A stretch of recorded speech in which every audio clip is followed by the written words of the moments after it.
Hello everybody and welcome back once again. My name is Jordan, also known as JMonster, and today we're going to be playing some more Silmarillion Total War. I'm opening up the stream and the floor to the new people in the community, and I'm here to provide the service of helping people get used to the mod and used to the gameplay, because it is a little bit different, and there is I think at this point it's fair enough to say without tooting my own horn that there is a good deal of nuance to the mod, and there's a lot of little things to understand that can play a big part in how your games are impacted and how your matchups go, etc., etc. So, hope you guys are ready for at least another hour and a half. We're going to do it a little bit shorter today because I want to play some Battle for Middle-earth good campaign, which we'll be following up this stream with after about a half an hour or so break to let me, have some lunch, have a break, stretch, etc., etc. But for now... Hey, Calvin, and I wanted to actually thank you, Calvin. I appreciate you becoming my first ever Patreon. That's, fantastic, and I wasn't sure that would ever actually happen at all. So, yeah, thank you so much for that. And if you guys are actually interested in joining my Patreon is sort of geared towards, doing giveaways, and that's sort of, the pool that, giveaways and upgrading my computer so I can do more stuff comes from. So if you guys are interested in doing that, you can always find stuff down in the description. If not, it's cool. Just enjoy the stream. Hi, JazD. Thanks for joining us again, my friend.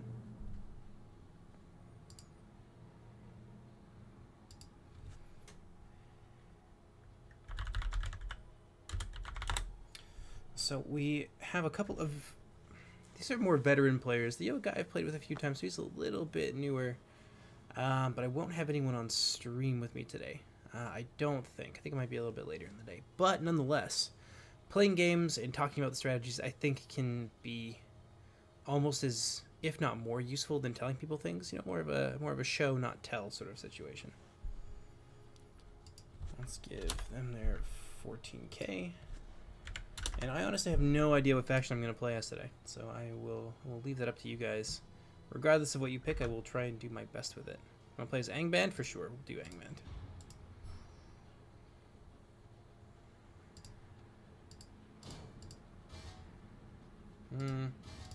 Let's do that. Bulldogs are always a good thing to have, but we'll see. Before we tool the rest of our army, we'll see who we're going to be fighting against. I just need one other person.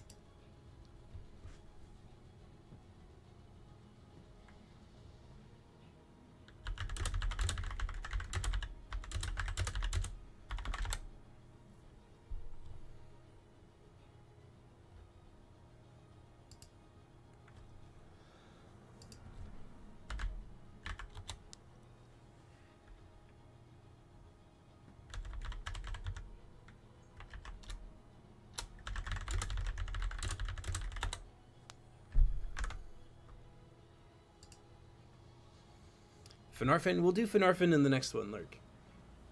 We had the request for Angband comes in first.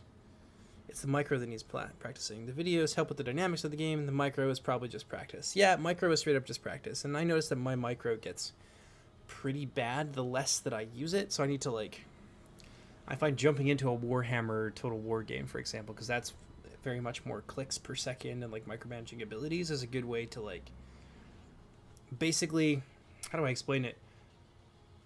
If you're ever training for a marathon and you're just doing 10K, train as if you're doing, a full marathon like the 32K. So that's sort of the thing there. Warhammer is way more to micro, but if you're used to that, then you can step into Medieval 2 and do really well very easily. So that's my advice to people who are maybe struggling with the more micro aspect of the game.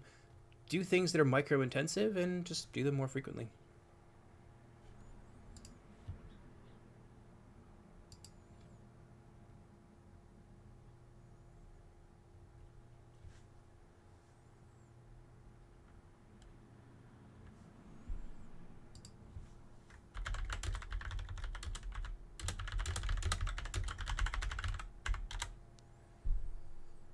Alright, we have our fourth player. Perfect.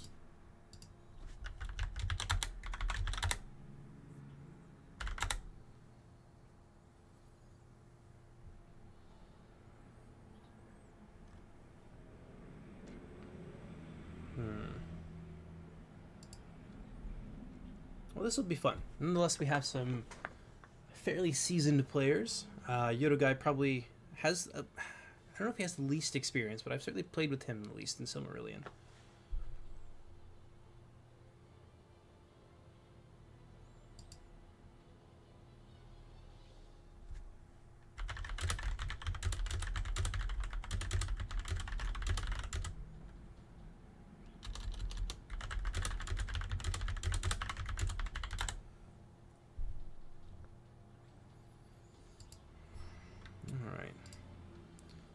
Let's bring our Uruloki. So let's see here.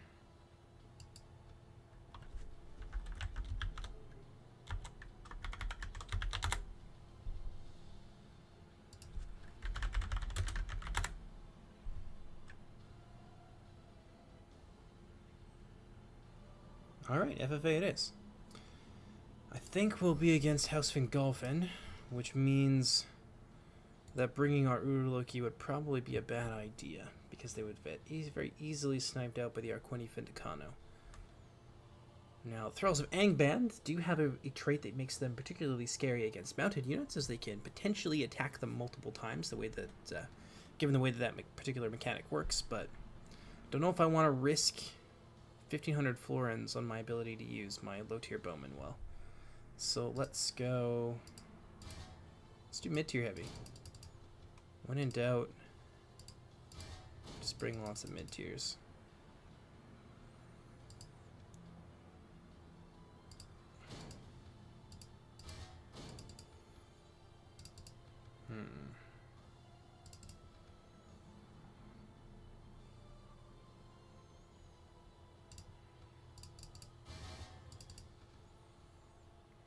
Let's see here.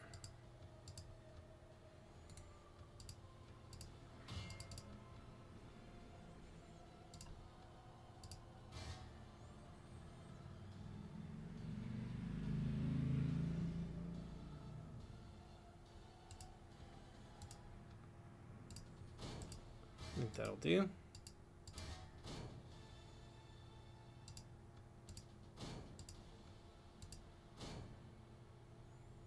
Yeah, that looks good. Let's go with that.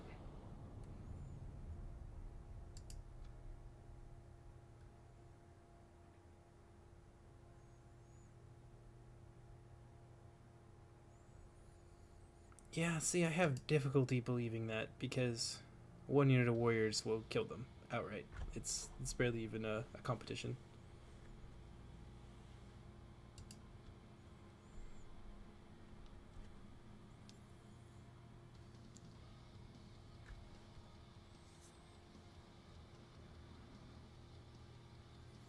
And Uruloki combat stats in close quarters are the weakest of any of the elephants by a significant margin, by about like 5 HP. So I don't know. One game doesn't really prove anything to me. What is the best faction in Silmarillion? Aesthetically or just like gameplay wise? Because personally, I have difficulty answering that question. Because all the factions are good at something, right? And their particular areas of speciality aren't necessarily going to be good in every single context, so that's a harder one for me to answer.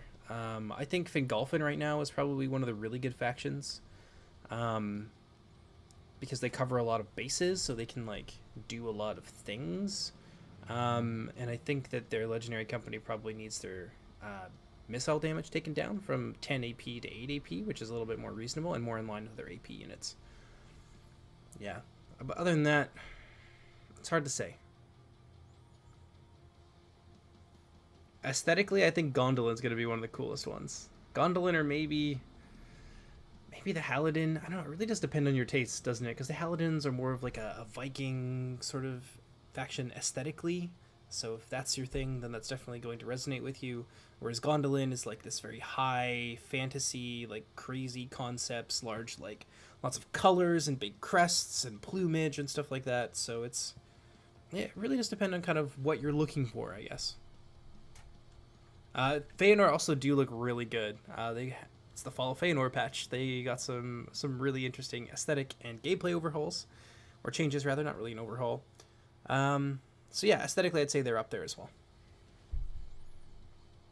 In the lore of Silmarillion, was there wizards?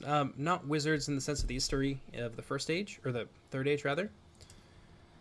But there was magic. There was people who could use magic. There was like partial Maiar people. There was like Maiar still active in the world and willing to use their innate powers a little bit more openly. Sauron, for example, Balrogs, etc., etc. But there weren't like wizards in the sense of the history of the third age. They're more of a unique thing into the third age, and a particularly measured response on the part of the Valar to the aggression of Sauron. So I think the question you're asking is there like crazy magical stuff that happens in the first age? And the answer to that is absolutely. But it's not the same as the Istari, who were a little bit more restrained and a little bit less willing to use their magical powers against other beings that aren't like a higher power. So Gandalf versus the Balrog, magic is okay. Gandalf versus orcs or fallen humans, not so much. Hi, Allfather, welcome. Am I ever going to play Third Age again? I just played Third Age like a few weeks ago. I did 2 replay streams on Third Age, maybe even 3. So I'm not sure what you mean by that question, because I do still play Third Age. I just don't do it as much because I have other things that interest me.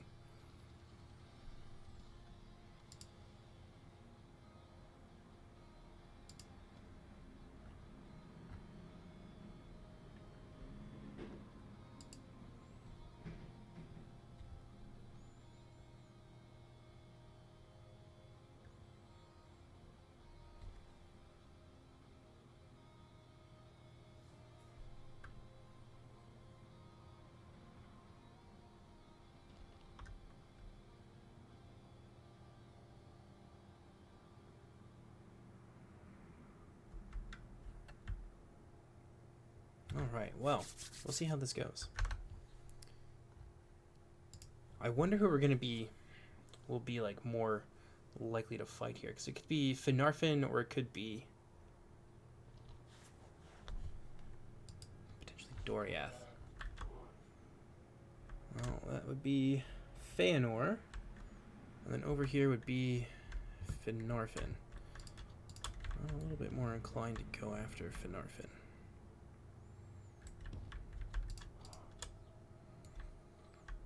These mad lads can be in the center.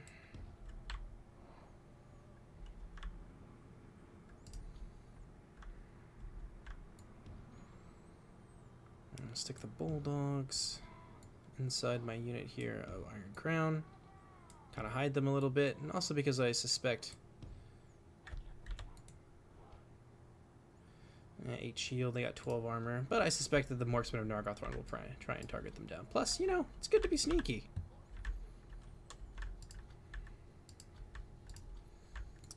Spearguard can go out this way. Don't really have to worry about cavalry from the House of Finarfin.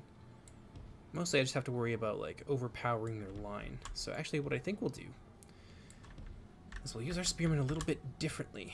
We're going to use them for their spear wall capacity to try and like muscle our way through the Finarfin front line. I don't have the best army for fighting Finarfin, as I did bring some anti-cavalry measures. But, you know, it pays to be prepared in a free-for-all game.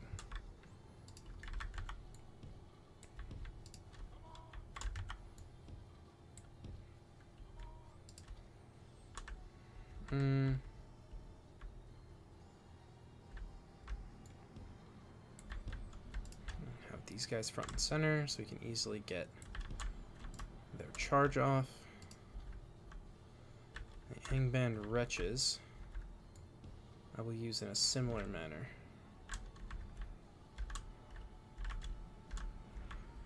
And use them.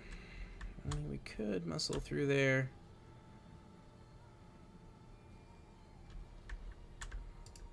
I don't know. We'll try that. We'll do this in a couple different ways. And we'll put you here. You can be a little bit more off to the side, like so.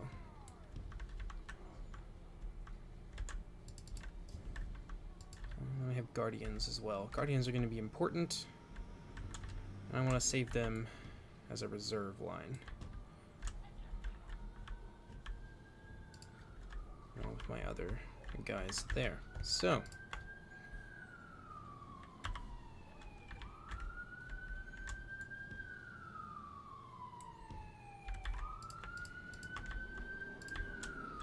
I'll turn that off so they can move a little bit more rapidly. I'll stick my cav in here. Cool. Move over slightly so that we reduce the amount of time it takes for our cavalry to arrive. Alrighty, let's do this thing. Would I do a tutorial of sorts for deployment strategies? You know, that's actually a really good idea. Absolutely, I will do that. Hello, High King Fingolfin. Thank you for joining us, and good luck with your math homework. I don't envy you at all. I'm really terrible with math. What factions were in Silmarillion lore that are in the Third Age?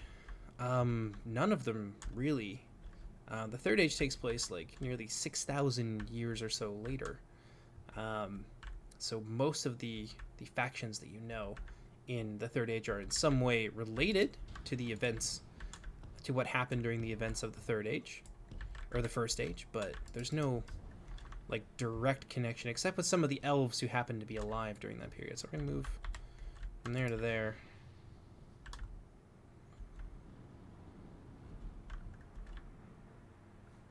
Yeah, we'll press over this way.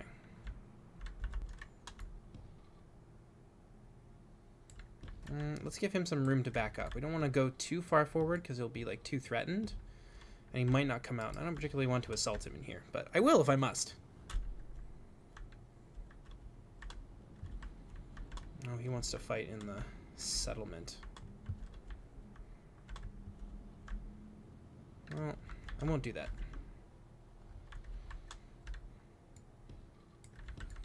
What we'll do is rush over this way. He's very bunched up, but I can take the missile fire with all of my, like, shields and all of my heavy armor. But we can get a lot of value from our crossbows, so I might as well do that.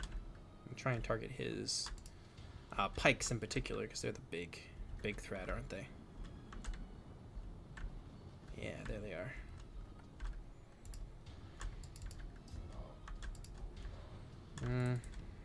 Might end up needing my troops over this way.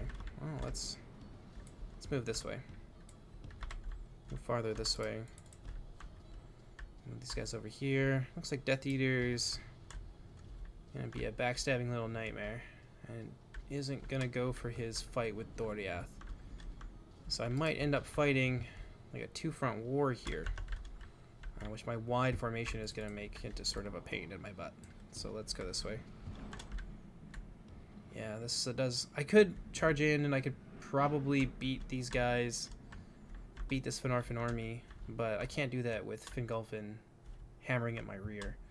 So we're going to have to retreat here a little.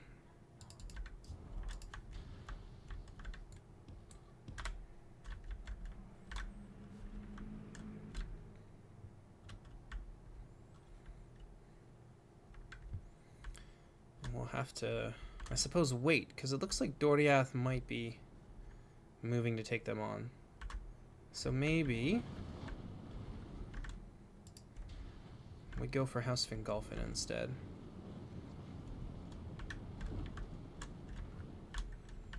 Let's find those Sons of Húrin. I know they're around here, and we'll keep an eye on them. Well, maybe he hasn't actually brought them this time around.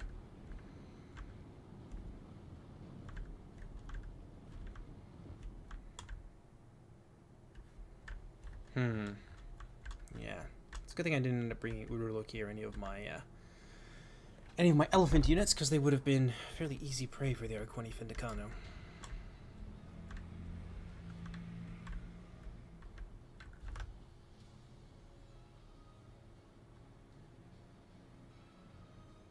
What is this game? Is it a different version of Third Age? This is actually Silmarillion Total War. So the Third Age takes place, obviously, in the Third Age, but Silmarillion is a much older period in Middle-earth's history. So the First Age of Middle-earth is what it's frequently referred to as. The Silmarillion is the novel in which the events are recounted. So this is... It's set in Middle-earth, but it takes place in a much earlier period.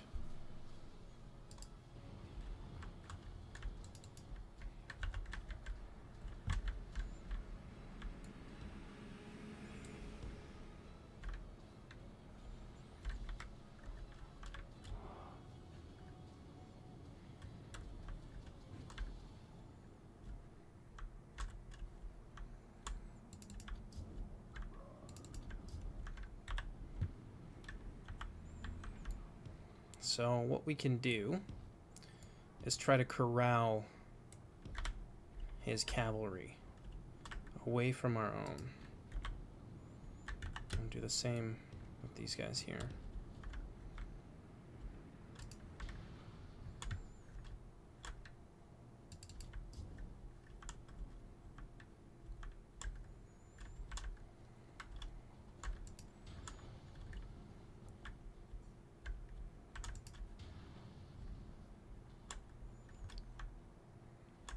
Not too sure what's going on out here, but it looks like Doriath is just going to surround them.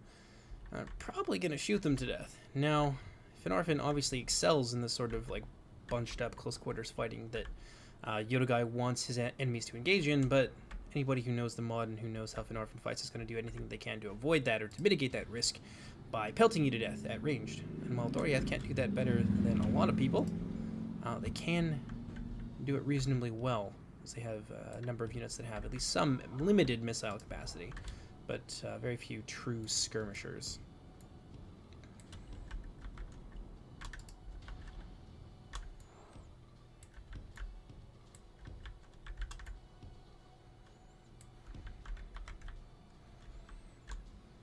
So we're gonna take our time here. We've done a little bit too much running, but we're gonna start moving forward.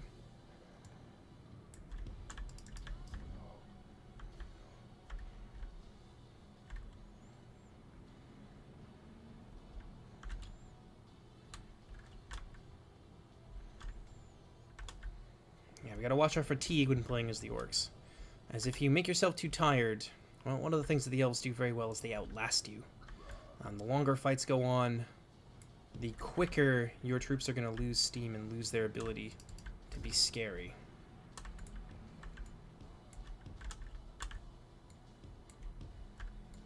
And so when you run and sprint around the battlefield, you precipitate that sort of critical mass where your troops become ineffective much more quickly than you otherwise would.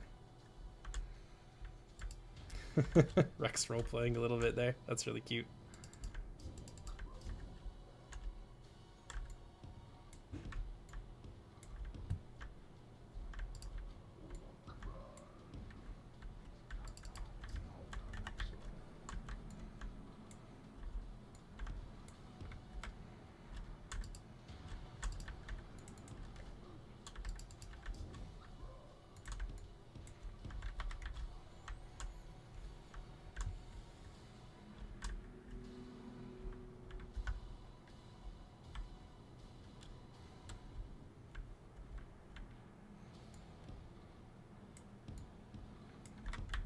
Have them run.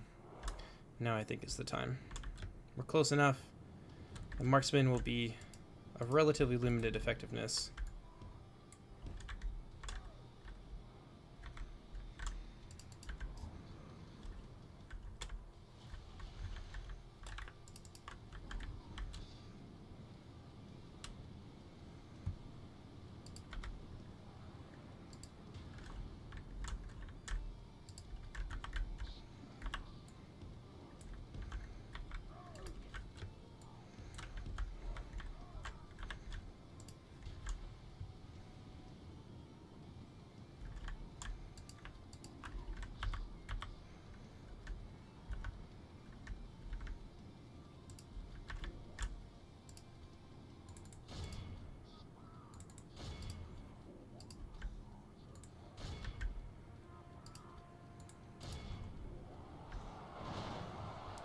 That's all right. Some early losses there to those Lancers. I'm going to lose about half the unit. That's okay. Might get a good shot off here as they flee.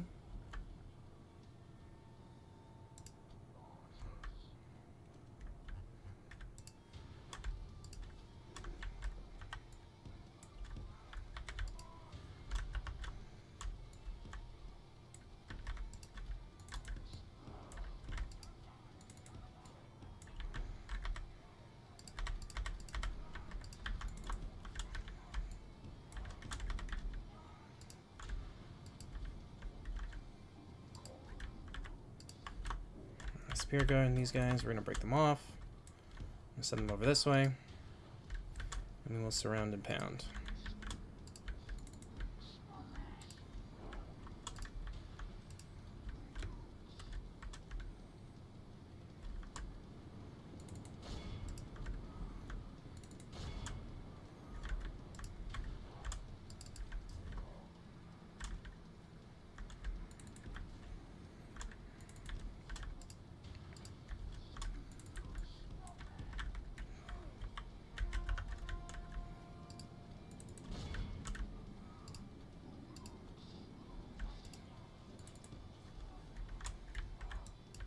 That's okay. Reavers are by far my least useful unit, so if he wants to charge them down, then I'm actually pretty okay with that.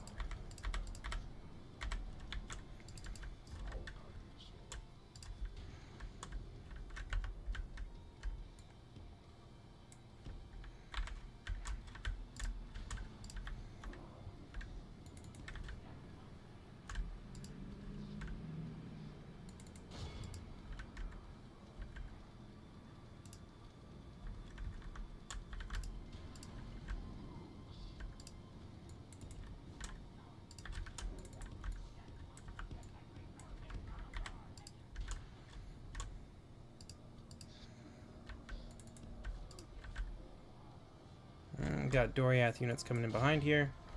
That's alright. These guys will make them pay for that exchange.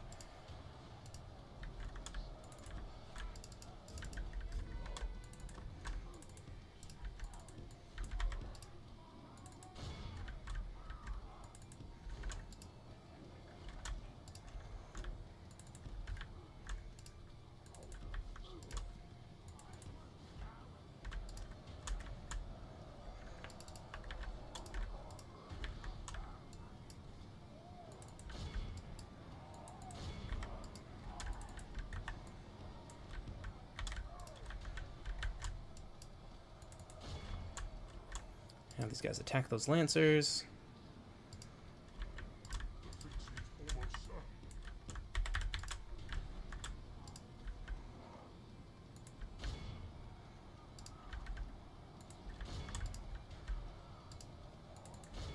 Actually, you guys can go there. Uh-oh, these guys are getting shot to death.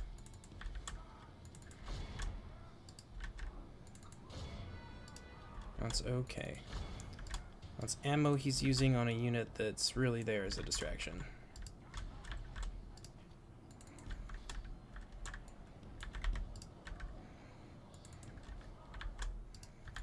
Bring these guys forward.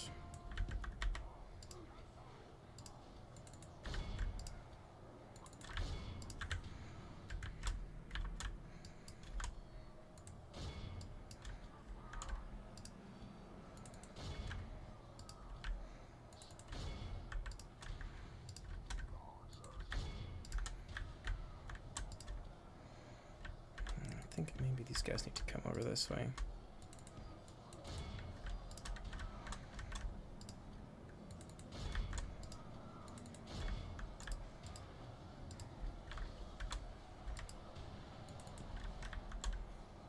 Bulldogs over here.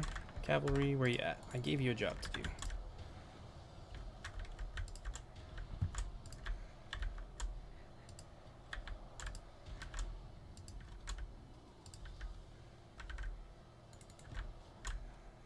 Have them hammer their way through.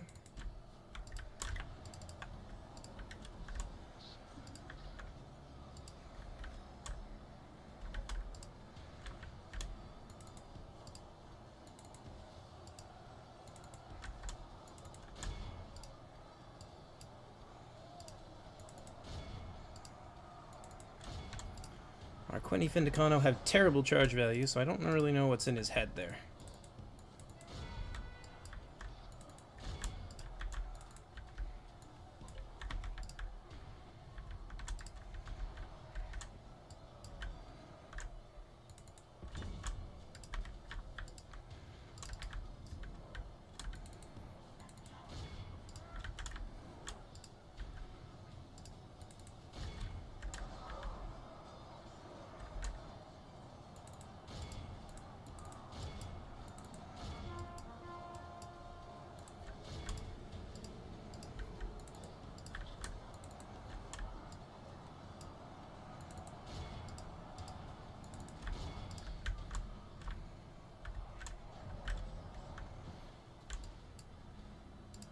You guys even shooting anything?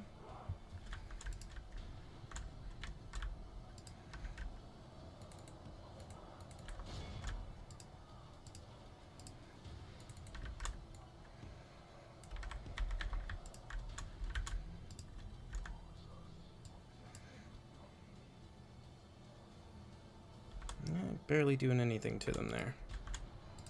I wish these guys would just stay on fucking target, though. That would be so supremely helpful.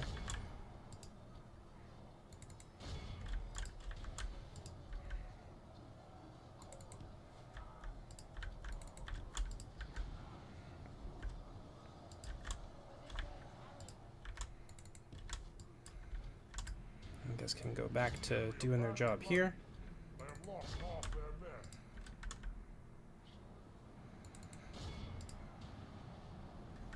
The wretches will get in there, and that'll be alright.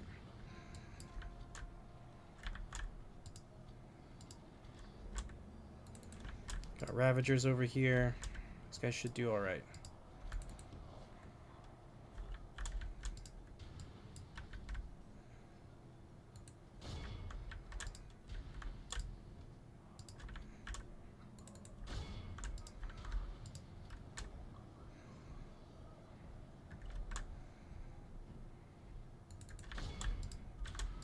Them charge those troops down.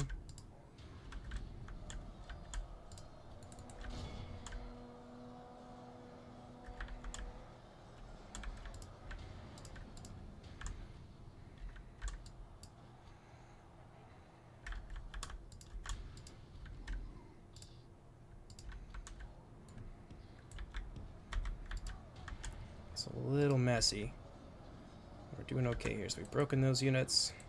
It's good. You guys move over this direction. Have these troops here.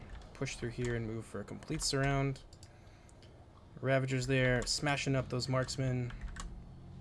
Only place we're really losing to them is on the opposite wing there.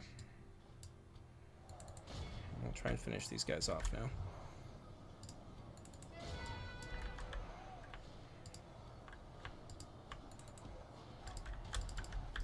These guys are back in the action. Send them over this way. Reposition those halberds now. The crossbows still plinking away. And the blade masters are probably the big thing to shoot there. Let them keep doing their thing.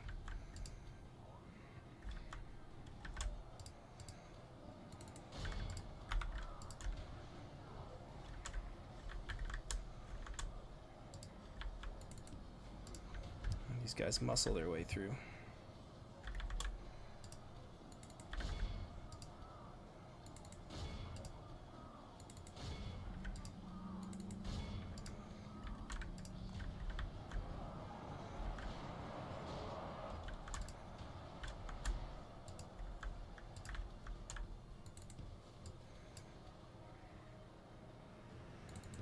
These guys just push through that way.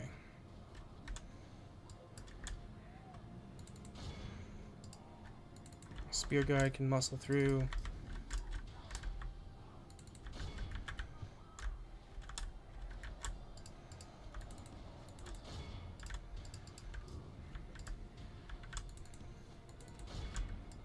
We're good there. These guys are doing okay. The wretches. Doing alright. We just need to keep on top of him. So let's take our missile units, move them up here a little bit, like so.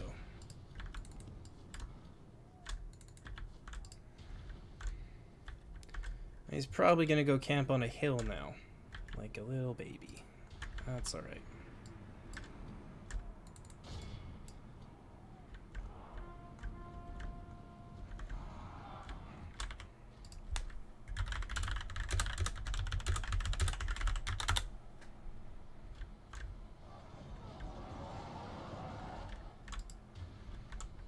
It's kind of okay.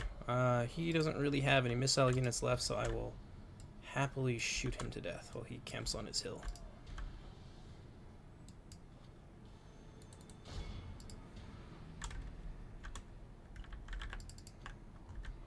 I don't think he's got anything that's particularly scary left, so once we clean this up, we're going to move and deal with him.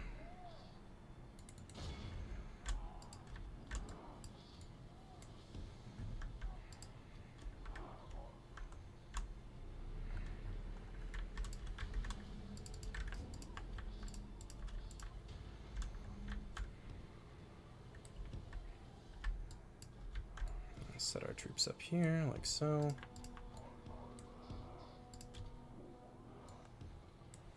These troops can go here. These guys will come in from behind. Move in my wretches and spear and shock troops for the other side. And now it's time for everyone else to do their thing.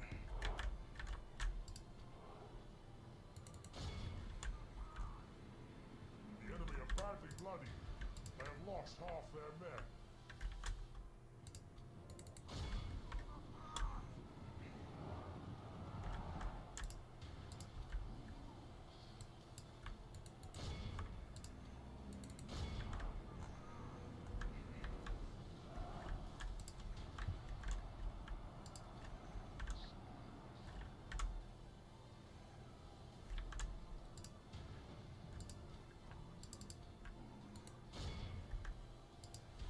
Have him shoot him down.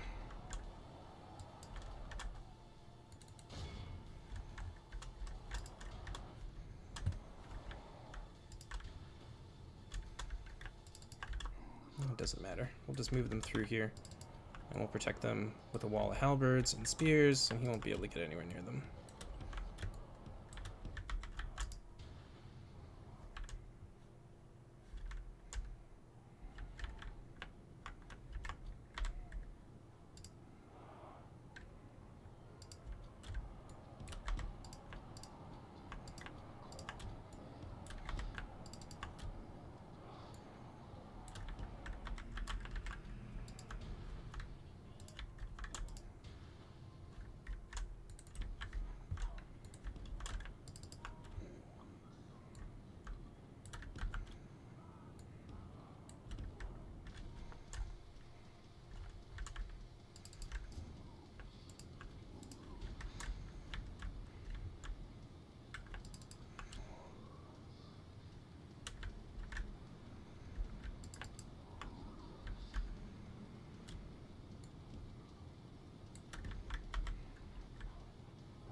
Well, a little bit of complaining from Rex there, but hey, that's nothing particularly new, is it?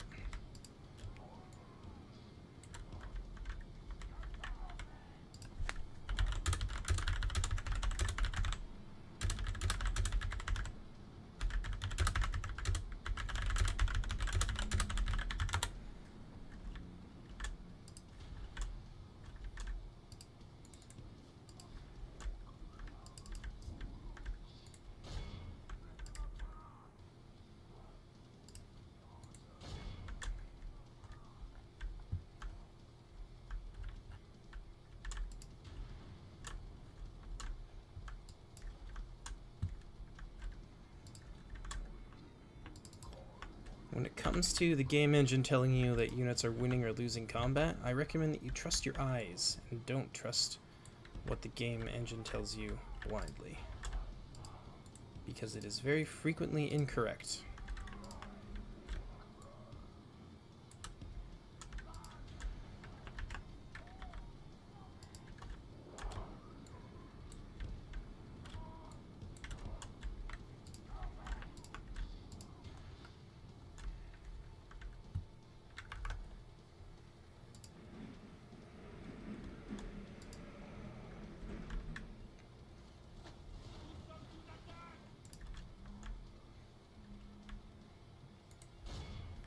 We're going to target the Armitar because they give a morale buff to Death Eater's units, and his general is already dead.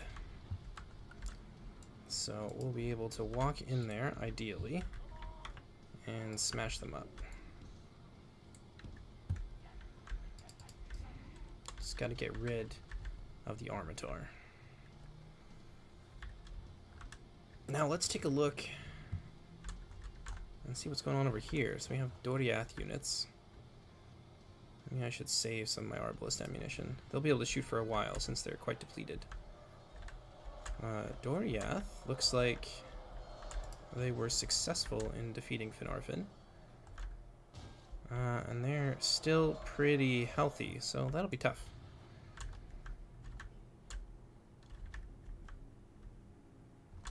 How are we doing against those Armitar?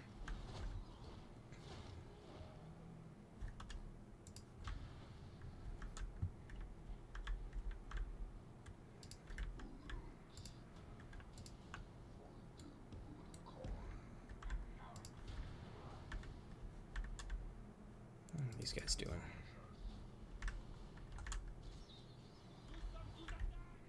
That'll do. Send these guys over this way. With the exception of you. Now I think we're about ready to walk in there and destroy them. So let us do so.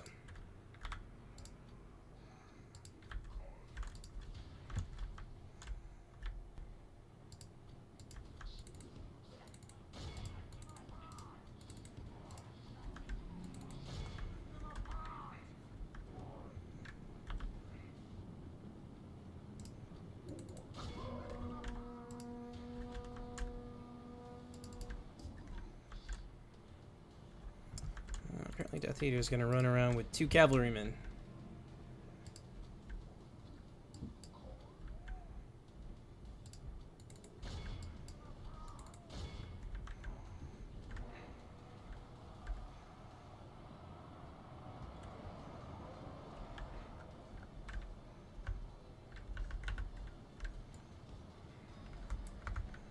We'll deal with them.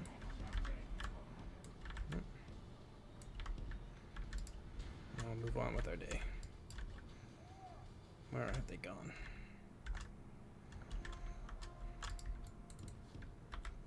Now there's no cavalry left on the field, so let's move over this way.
Let's see. Definitely want to be able to shoot these guys.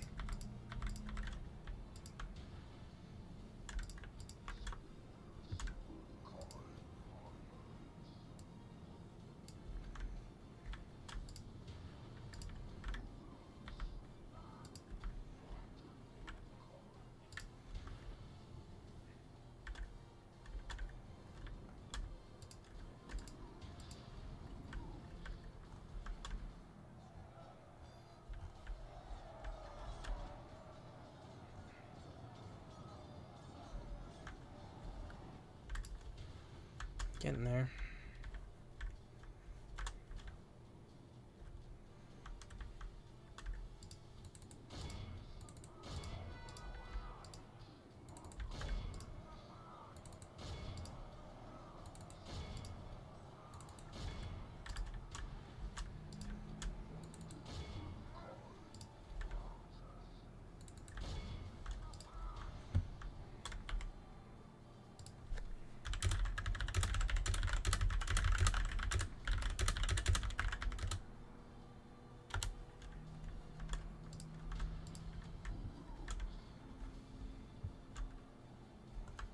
One good shot here.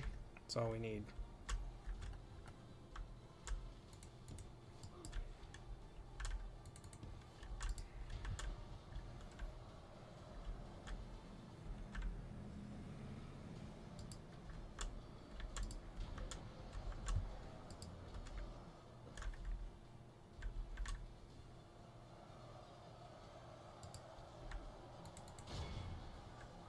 Get in there, lads.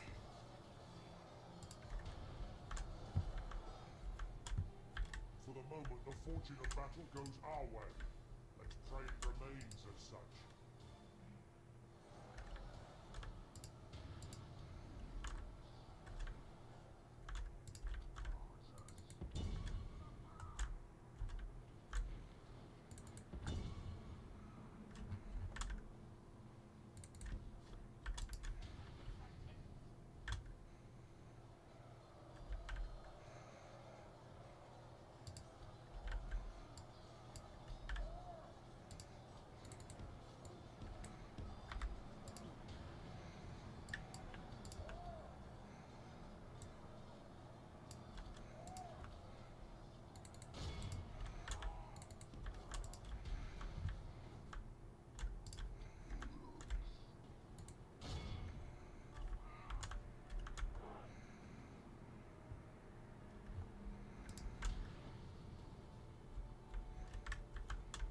What's he got left? Decent amount of stuff. This might be a tough one. I'm probably out of range by now. Yeah, the crossbow animation on these guys is pretty slow.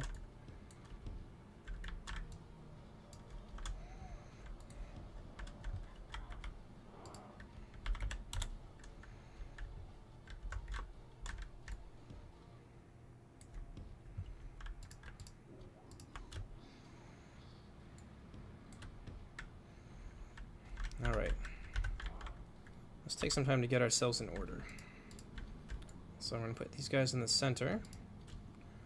I'm going to spread out our halberd capacity so that they are pushing in many different places, because the important thing to know about halberds is that they allow multiple ranks to attack, so there is a significant force modifier. Multiplier is the word I'm looking for. Put our best troops here in the center. Some more numerous units out on the wing, and we'll support those with some Ravagers. Do the same thing out on here, but we'll do that with Spear Guard. These guys will be in the center and protected. Put you guys over here to increase their numbers. You can go over here for that same purpose. Actually, I'm going to put the Wretches out in front so that Doriath has to attack into them, so we can absorb some of the charge damage from those formidable units that they have. And then you lads, I guess, can go over here and try and support. Not a lot to do. And you guys can go in the center, I suppose. It's a decent place for you. You're well protected. Am I going to have to walk all the way across the map again? Perfectly good hills to camp on over here.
Well, alright then. I think what we'll do is I'll take this opportunity to interact with chat for a little bit while we wait for our units to be a bit less tired.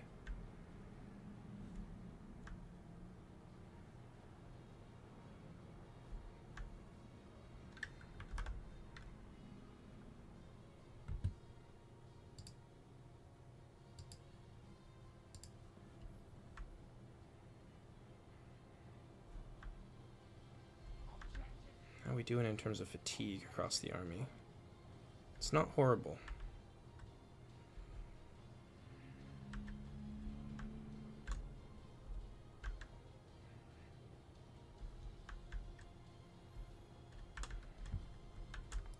Maybe he has some hidden cavalry or something that he's waiting on, and he has them like hidden out in here. I didn't see them throughout the battle.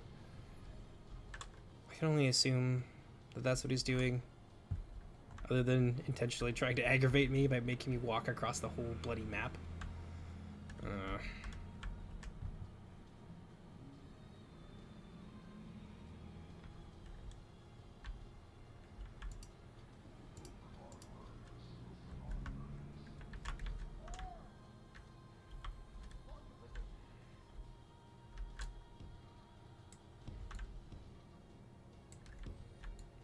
slowly walk this way, I guess.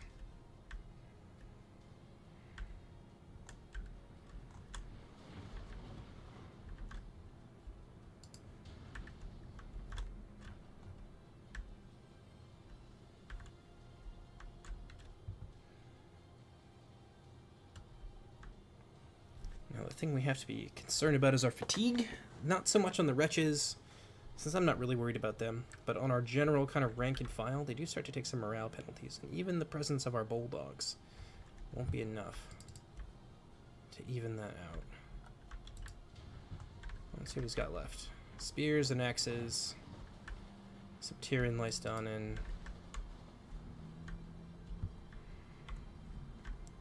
I see what he's trying to do. He wants me to commit forward here and then crash into me with axemen. But we'll just go in basically in a crescent moon here. So we won't go straight in. We'll go in a crescent moon, and that will catch the units that he has hidden over here, force them out of position, and we'll just corral him back to where we want him to be.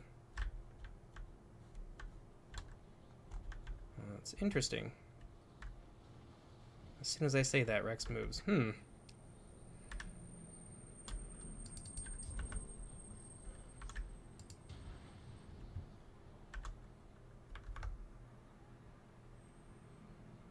Is this mod new or old? We're about a year old. Actually, we just celebrated our first birthday.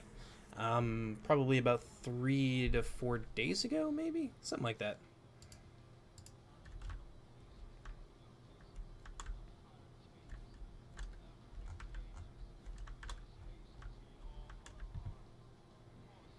And they're winded. And they're still tired, so their fatigue is getting a little bit better.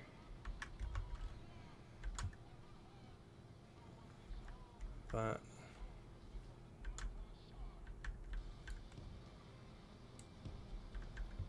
we'll go this way. And then we'll let everyone take a bit of a rest.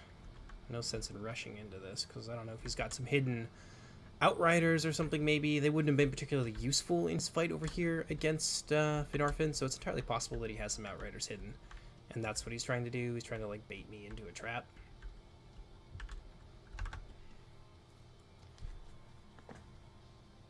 It looks really cool. Download tomorrow with my friends in support of Reforged. I think that would be awesome. I will be available for part of tomorrow. I don't think I'll be streaming, but I will be playing some games, so if you want to join me, I wouldn't be adverse to that at all.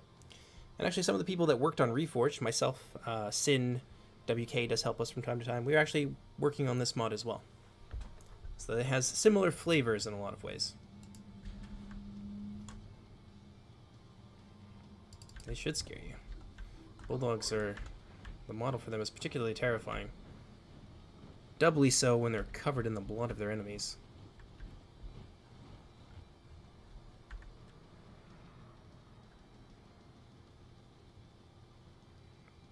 Now the wretches will remain exhausted because they don't have any fatigue traits. But everyone else here will have an opportunity to convalesce before we push forward. Let's see if there's anything else that I missed here. Question for Jay.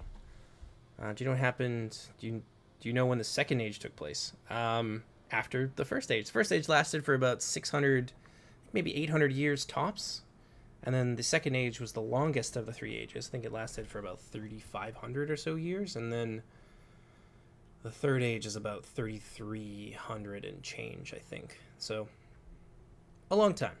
A long time by the reckoning of humanity.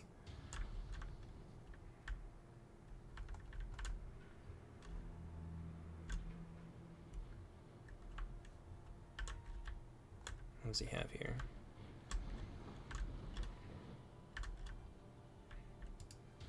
Our formation is good. What he's going to have to try and do is smash up our wings. But we've got chaff, we've got irritating things to get in the way there.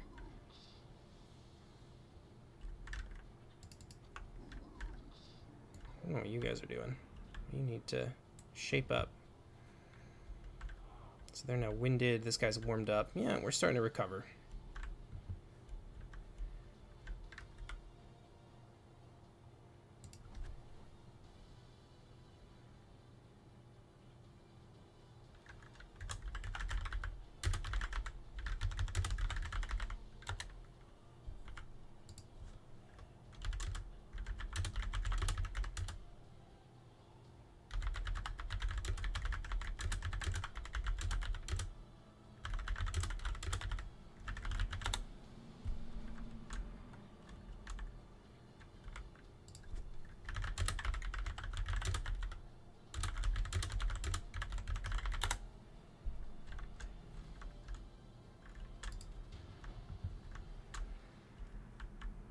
if they started moving around, you probably issued a movement order.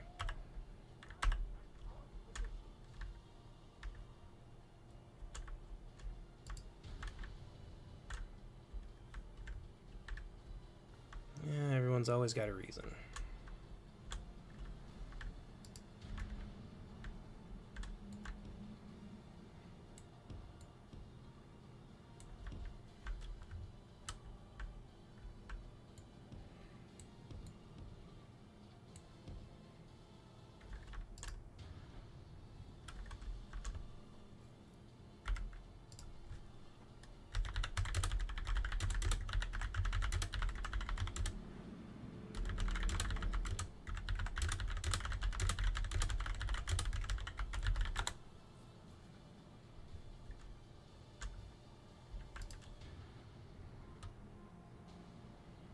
There we go. We're almost at a point where we're fighting fit.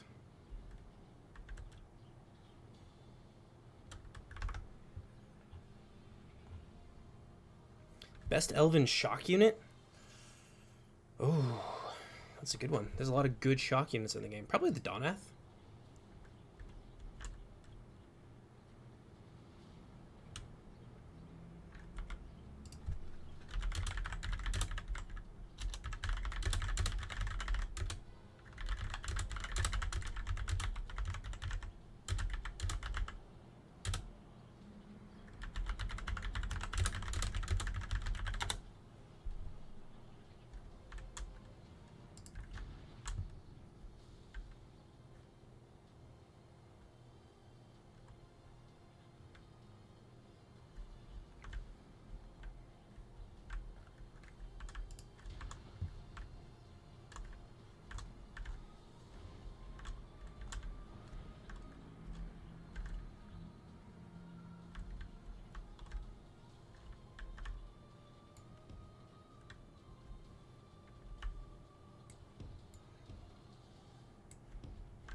We should probably broach it from this side. The hill is less stark. This is more of a slope, but this is like a true hill. So we'll work around that.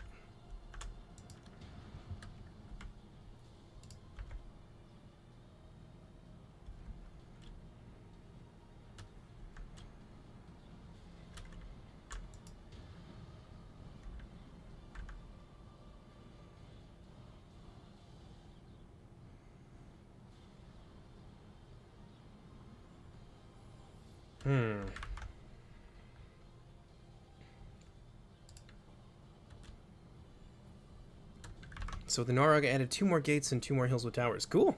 Sweet. That'll be a fun map to do. I don't know if we'll do that one today, since I do have another stream that I want to get to after this one, but I would like to get at least one more field battle in. And we have the numbers for a 2v2, so that's probably what we'll do instead of a cityscape, because those can kind of drag for a little bit.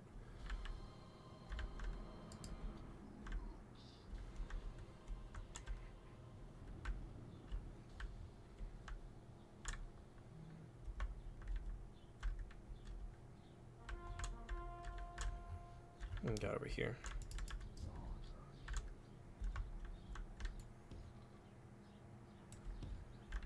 Let's slowly start to approach here. I think everyone's getting up to like fresh and warmed up at this point, so there's no more excuse for inaction.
get any of them? I got 2. Yeah. All right.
Yeah, I want to get these guys in on that.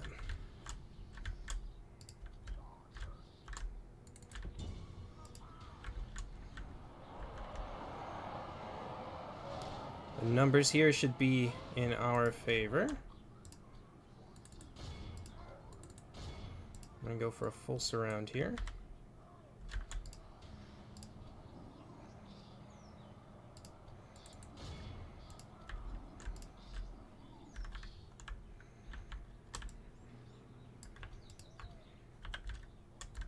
The battle is very much in our favor.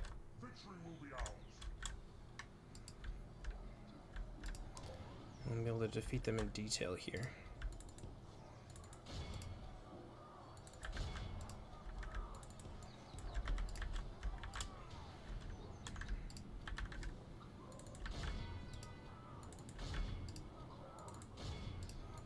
Let's go for a complete and total surround.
Oh, you guys suck. Get over here.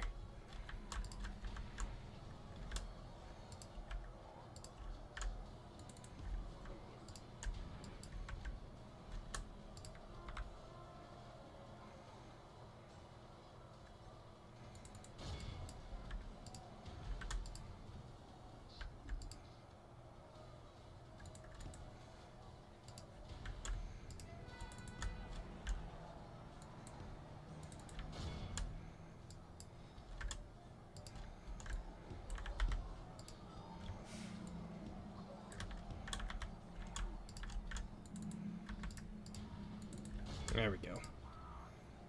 Then put an end to this.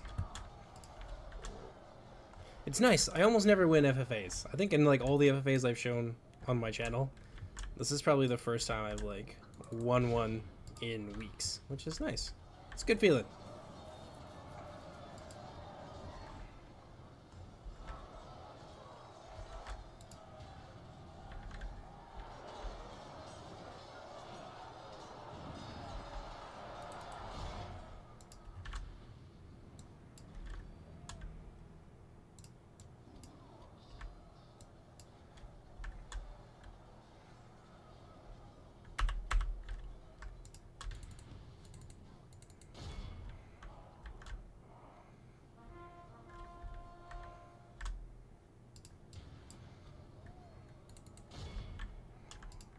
Losing my general now would suck. That would be... I don't think we'd lose, but it wouldn't be pretty either.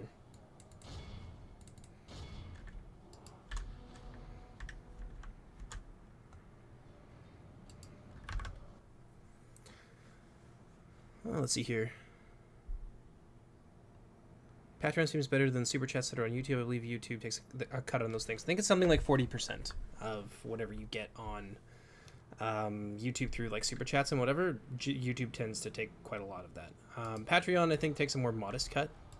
It's like, I don't remember what the percentage is off the top of my head. But if you guys want to support the channel in that fashion, I greatly appreciate that. I always try to, everything that goes into my Patreon goes half into a giveaway fund, basically, which I like do for Patreons on a fairly regular basis, or it goes towards like slowly saving up to upgrade my computer, which I supplement with my own money. And that's basically what what it's for. It's exclusively to put revenue back into the channel in some fashion. So if you guys want to support it in that way, I greatly appreciate that, and I will give that back in the ways that I can.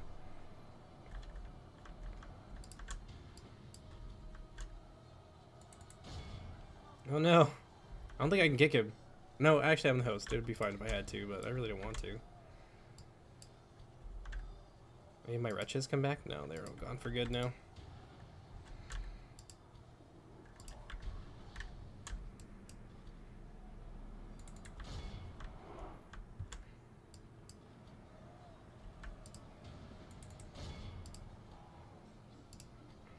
These guys are on shield wall, so we're just gonna move them, just attack move them basically into the rear of these guys. I'm gonna break right through them and sandwich them against our troops.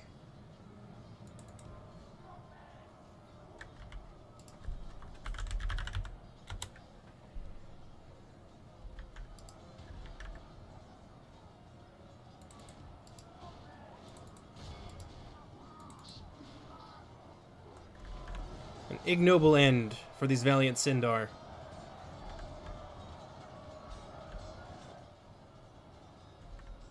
Oh, just a little hiccup there. We should be okay.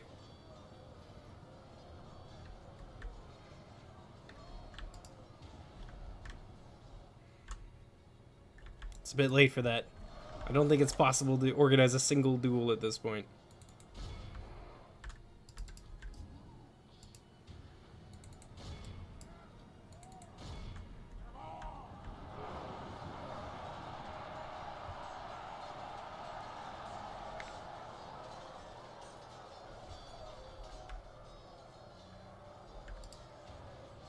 There we go, that's it for them.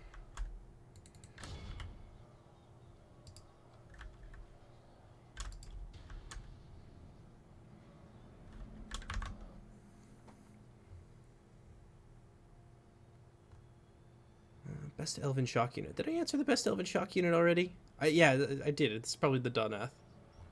I would say, because they combine the strengths of bodyguards and like the survivability that 2 HP gives you with can we just get in here and kill this guy?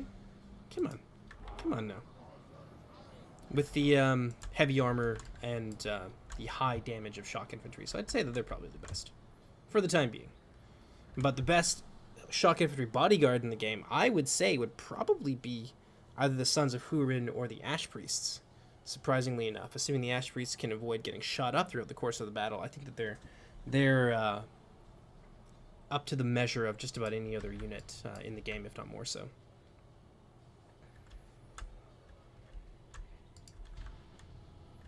Brief but bloody. We managed to divide his forces a little bit by forcing his hand with the crossbows. Nobody likes to get shot to death. We picked the right forces for the job, including our bodyguard, because that fight was a little bit more uneven, whereas I knew I would be stable on the other side, or suspected at least.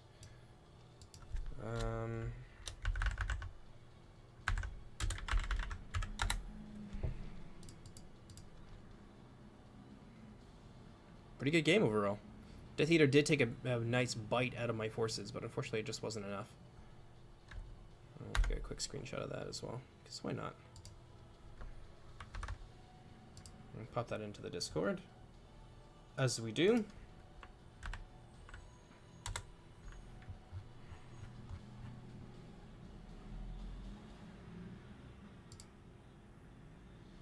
And now let us host another one. So the purpose of this stream obviously is to be instructional, and I did my best to explain things over the course of that game and like why I'm maneuvering the way that I'm maneuvering, sort of the thought process that goes into like playing a strategy game like this, because it can be quite complex. But I want to get some actual new people into the lobby and potentially even into Discord to to chat and have the kind of one-on-one time.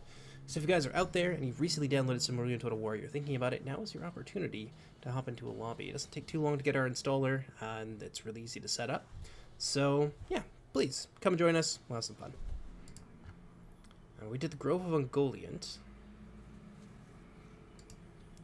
Ruins of Dorloman is a little bit more of a slower paced map because of the terrain that I used to make it. Let's do... Spy Hill is a little bit more choke pointy. That's very choke pointy. Highlands is good, though we have done a Highlands game already. Why don't we do Hills of Hithlum? See how that goes.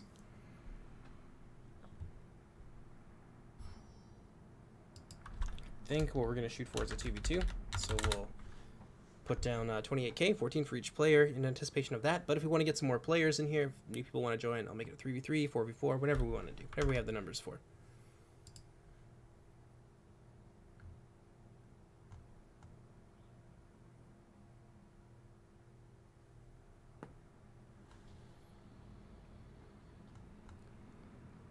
Let's see here. Could I showcase? Yeah, just to respond to your question there, because I don't think I've like definitively said yes or no to this map.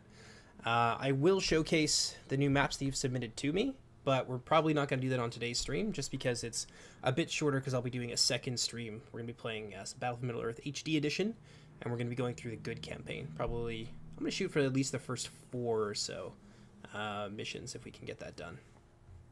So won't be able to do that today, but it is something that we can do on a later date. Alright, we have Gervais in here. And we have everyone we need. Perfect. So the other guy's going to be joining me. He'll be playing as Fingolfin. You know who pairs real nice with Fingolfin? Cavalry factions. So I'm going to be against Angband with Tolan Gaudroth, which will be a fun little tidbit. So I think what we'll do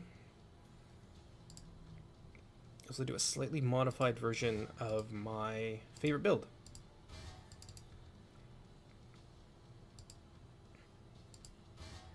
No, don't need that. The Hishbukras, little known fact, are actually spear wargs, so they have some pretty substantial hidden bonuses versus mountain types, so they can actually be pretty good against fighting Angband cavalry, or especially against their elephant units in particular. Alright, actually why don't we give them an attack upgrade. Try and spread out the damage a little bit more evenly across our armies. Yes.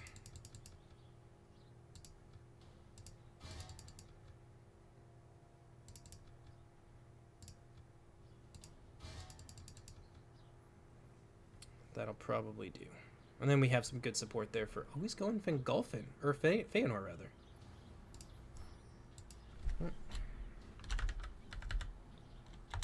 Okay, so we're playing against Doriath. Well, this is actually not a terrible thing to use against Doriath either. Well, there's a little bit of a problem there with their... They definitely have more melee skill than that. I think they have like 10 or 11.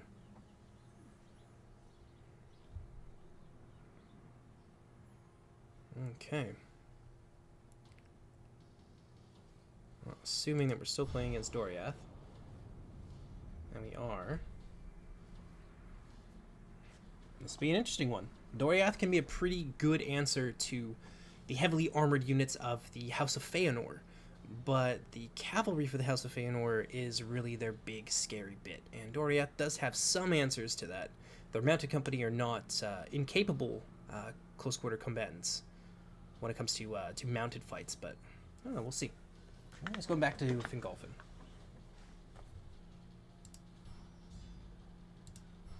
Is their money correct? Oh, jeez. I hate this. I hate this weird bug.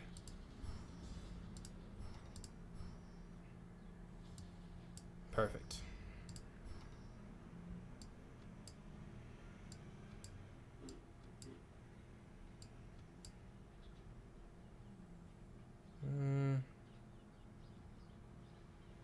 do.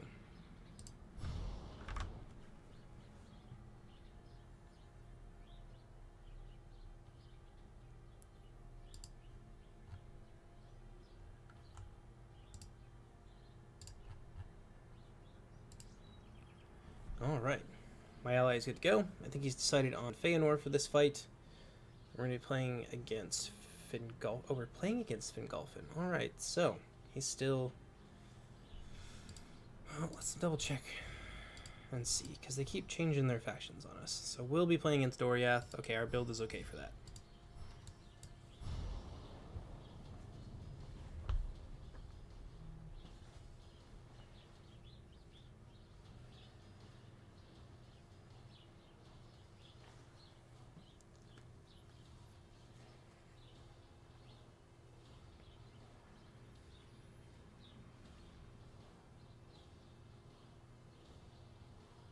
All right.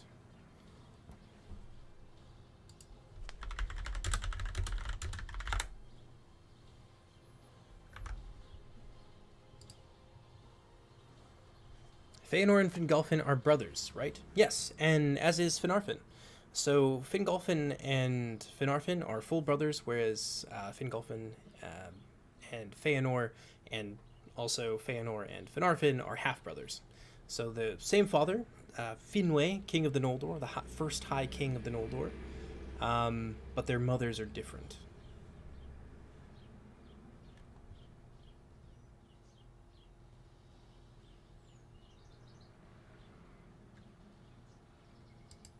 All right.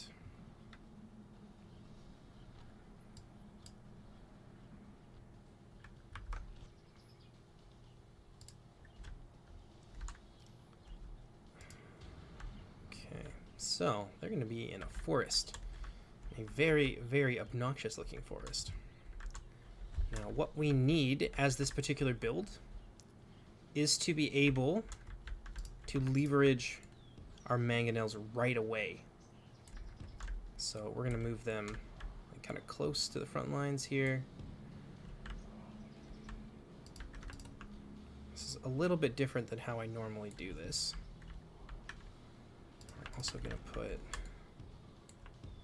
you guys can be group 2.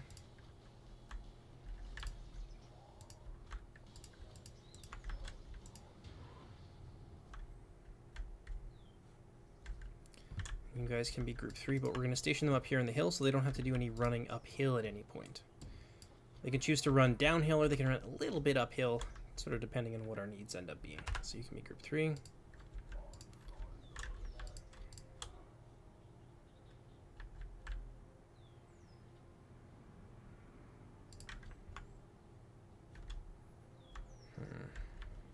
Maybe it's not a terrible idea if we do it a little bit more flatter down here.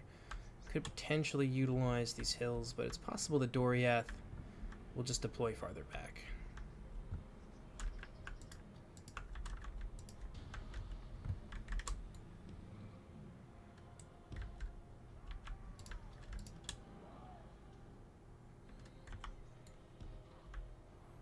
So we'll change this up a little bit.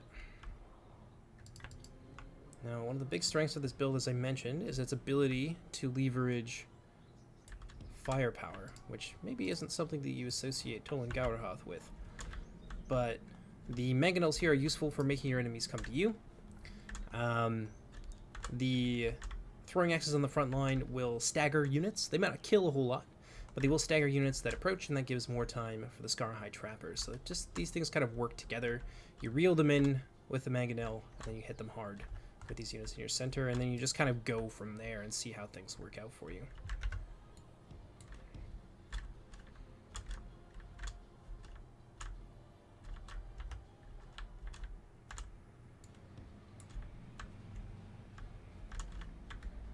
Our Feanor ally is going to be down there. We may want to help him at some point, but I don't think they're going to need that much cavalry support, whereas we, on the other hand, potentially will. So we're going to go a little bit more like this.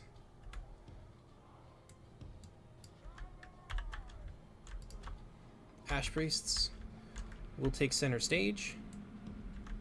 However, we're going to lock them inside some chosen so that they're well defended. Put some other chosen over this side. Have them be in a loose formation. Same with these axemen. And these axemen we're going to keep in reserve along this line here.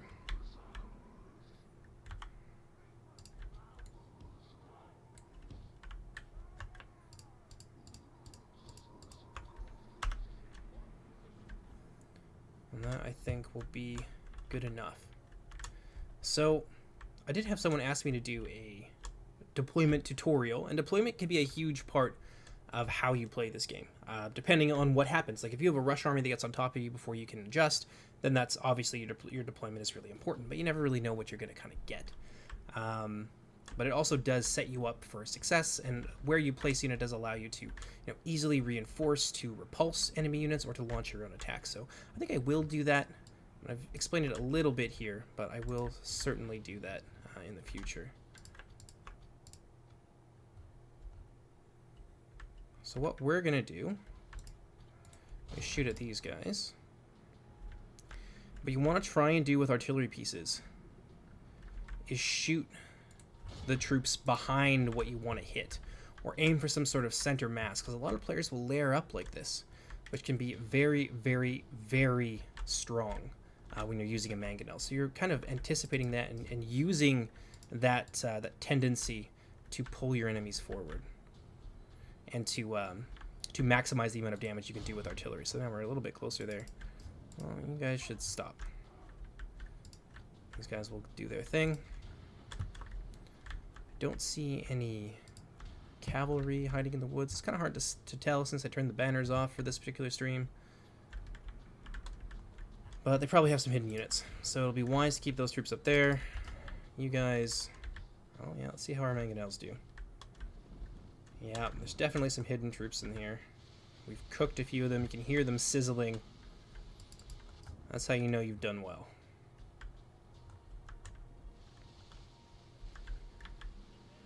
Now, just you watch.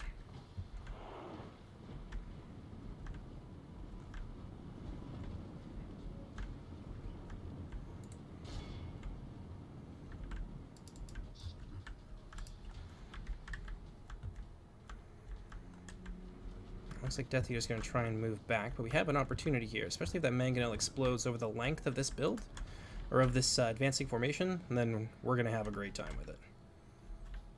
We're kind of able to bully him a little bit here. Well, let's see how this one does for us.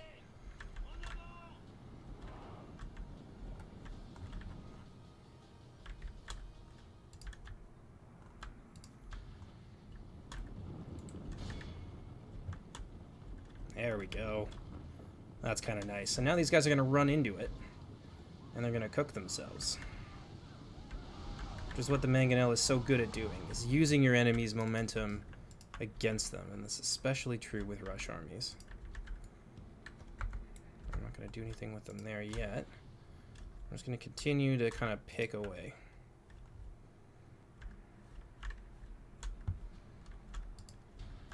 I don't blame him for not wanting to rush into this either. See if we can get another couple of shots with the mangonel, and then we'll conserve our ammunition and continue to bombard Death Eater's position and make him come forward. And this can be pretty hard to avoid, especially unless you want to do like a really wide single column sort of formation. Oh, look at that one. That's going to blow up right in their trajectory. We might get some of those Kuthaline here. Nope. They'll have enough time to escape from it. Ooh, but that's kind of nice.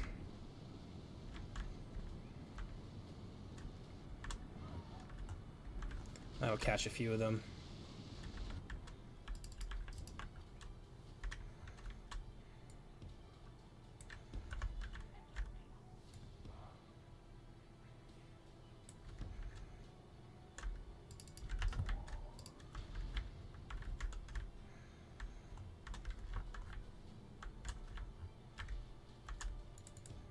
Let's get over here and try and help our ally. Probably should have been doing that a little bit earlier, but I was explaining the mangonel and why I enjoy this particular build so much.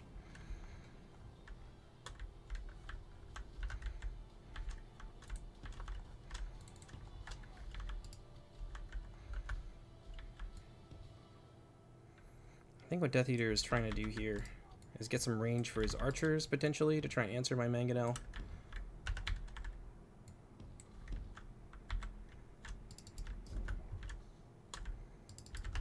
That's okay.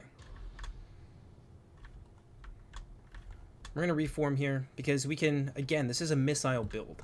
So having troops come downhill like this, it does give them a combat bonus in melee, but as they approach, and indeed once they blob up for close quarters fighting, it does open them up to some further missile builds. So that's kind of why we're maneuvering the way that we're maneuvering now. What are these guys doing? We'll send them over this way. Maybe we can assist the Sons of Feanor. I don't think we're going to get here in time, though.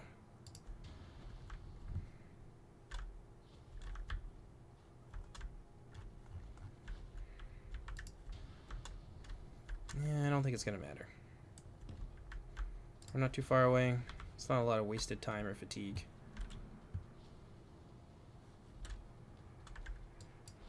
I'll have these guys run. Don't need them to get shot in the rear by some of these marksmen, for example. That would be bad news bears.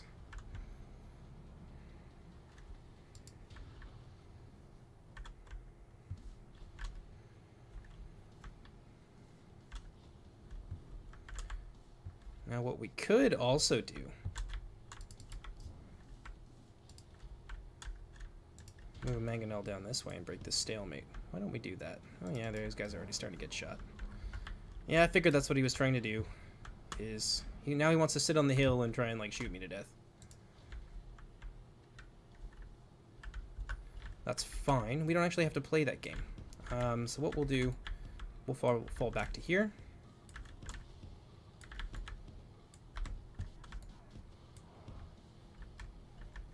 Oh, a bit of lag there. Drive our forces farther down the hill. And we'll move our mangonels over here and shoot at his friends. Because we've got him nice and separated from his ally now. We'll hold this mangonel in reserve in the event that he wants to come forward, because we'll probably still need it.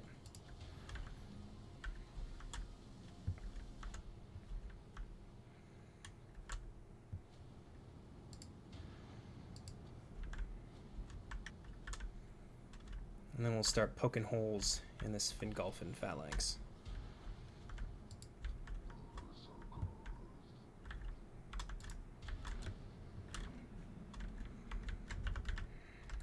We need to go a little bit farther over in this direction. Yeah. We probably need to go farther, lest we'd be exposed.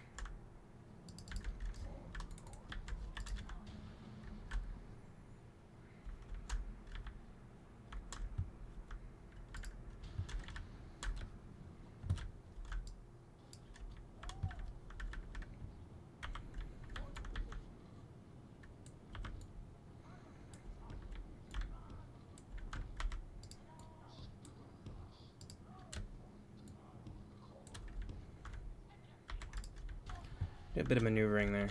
Are they coming out of the woods? Oh yeah, they might be.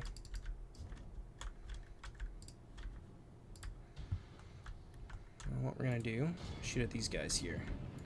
Tyrion Lysdonen.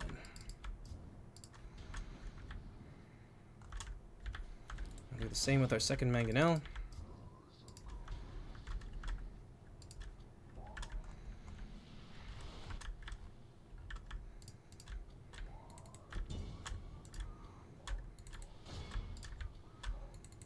Go and be aggressive with our cav.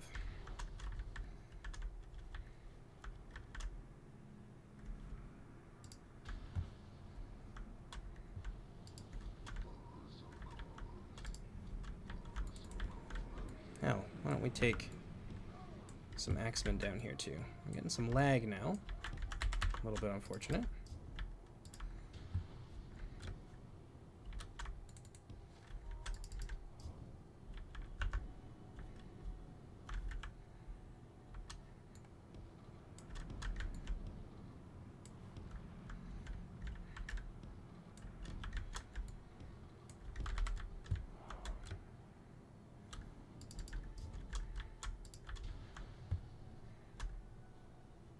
Come on.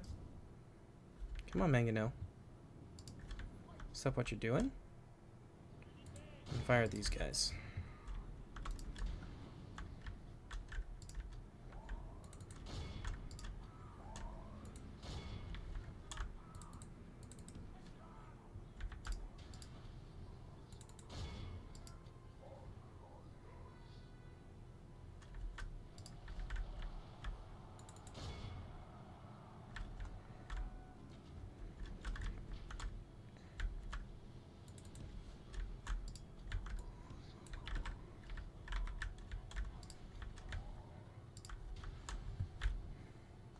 Beautiful.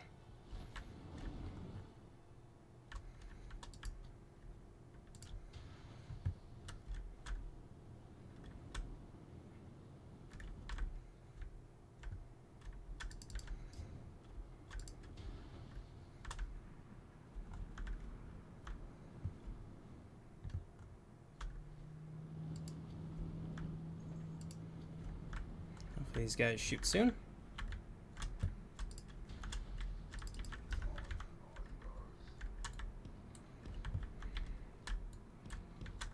Leave our wargs up there, be a bit aggressive with them.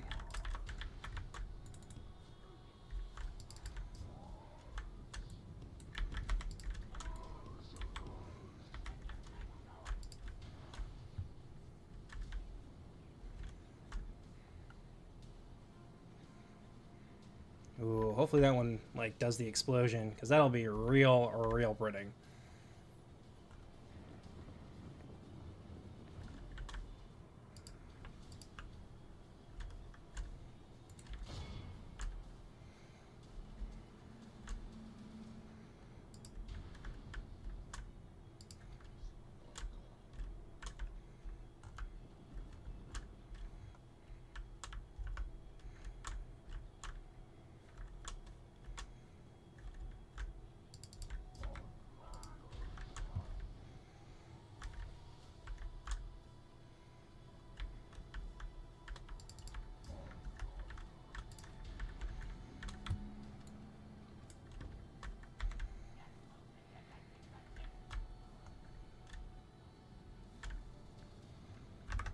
Let's see how the favorite Nazgul.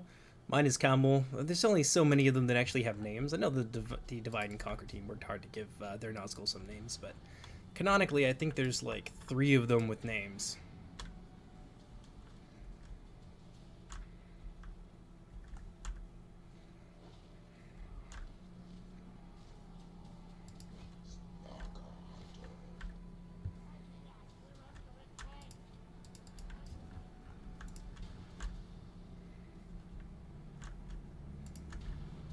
That's alright. The marksmen, which make up the majority of the units that he has, they have about 8 ammunition. He's got some rangers with the girdle and stuff, but that's okay. The longer he sits back, the more value we can actually get off of our mangonels.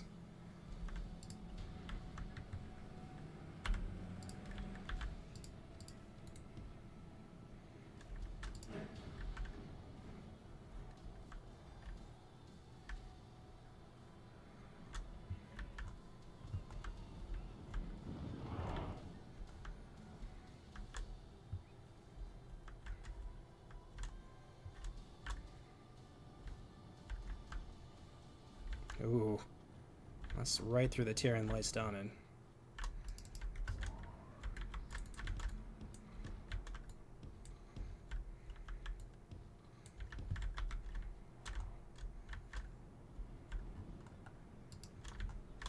Now, where are they?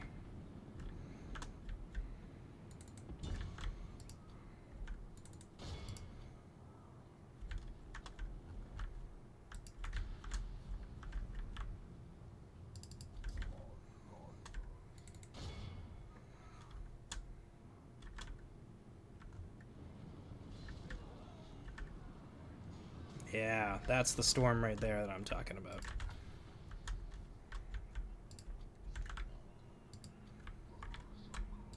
Oh, that's not good. Outriders do somewhat throw a wrench into the plan.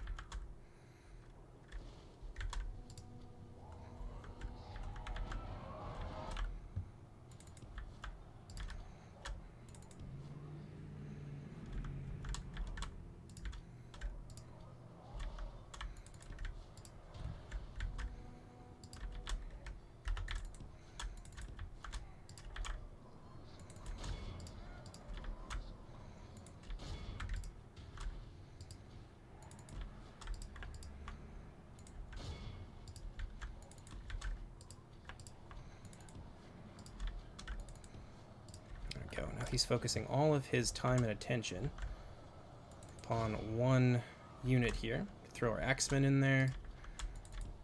Activate our third company. You guys can do your thing. You catch those outriders. And these guys are on the back.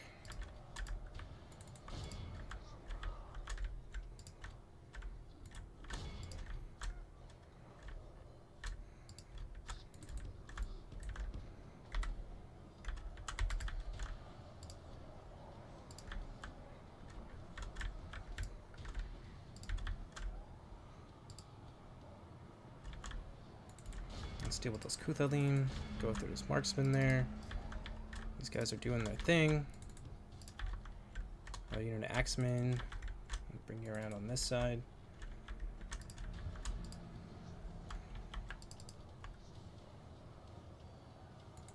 And focus on there.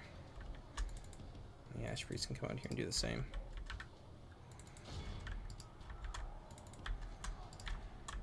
Bring these guys through that way.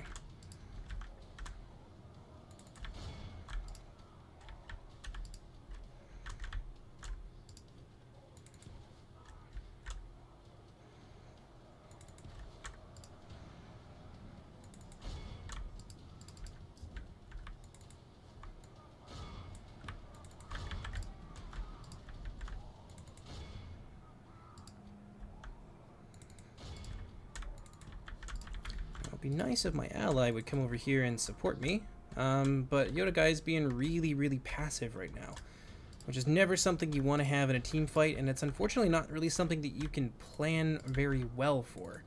You can never really expect your teammates to kind of lose their nerve and just sit there and do nothing. Usually I operate under the assumption that they will always be doing something.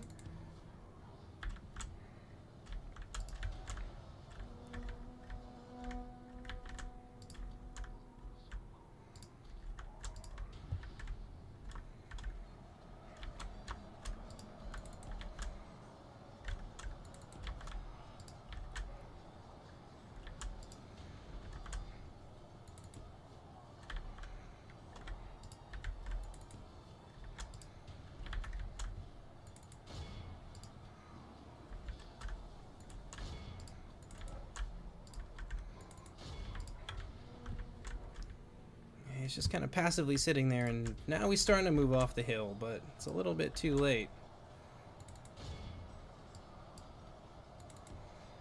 And these victorious units down here, you guys, throw you into that fray.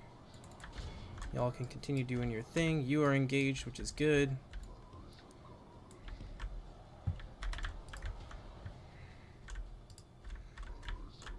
Oh, these wards here, what are they doing?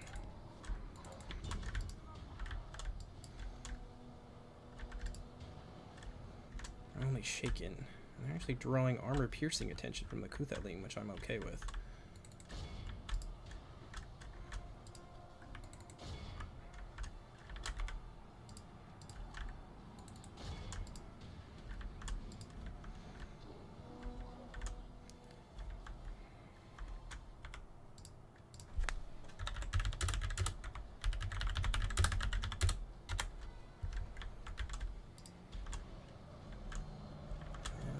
Definitely having a very bad time right now. I'm pretty handily defeating these guys.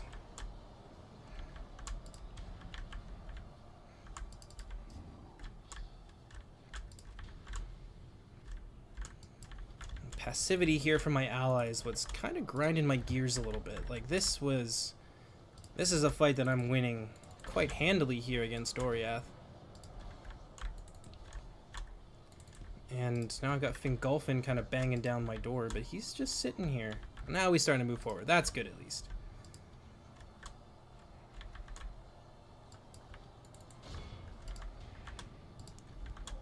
But I've been helping out my ally and pressuring his enemies, but I haven't seen a lick of assistance from him so far, which is a little unfortunate.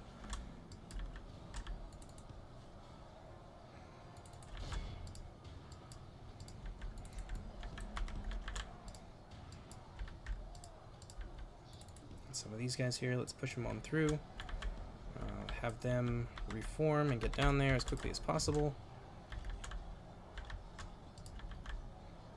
Managed to break those Outriders there with our morale projectiles. Bloody.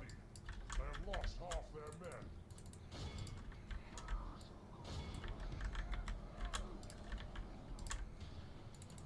My Ash Priests.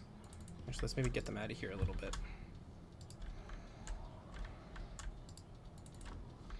Still have some reserve blood drinkers. Let's bring them over here.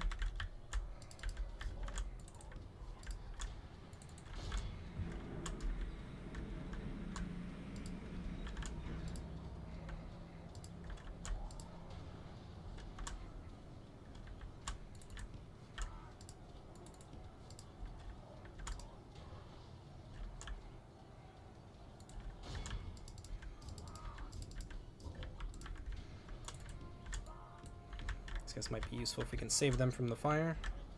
Everyone needs to be running.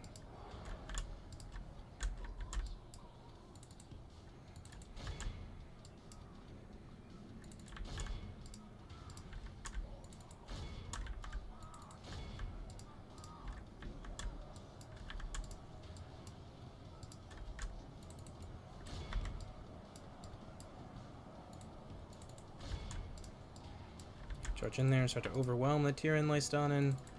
Go after these Axemen here.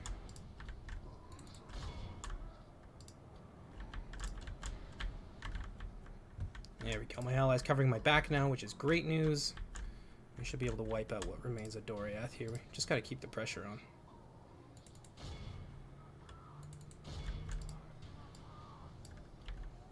There's some cavalry mixed in there, is there not? Well, not too much.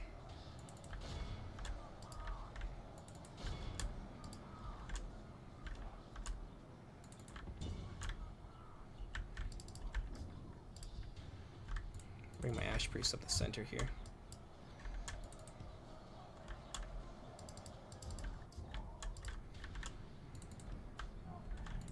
Get a nice downhill charge here against those Marines of Inumar. Oh, we might have to use our wargs here to countercharge these Outriders.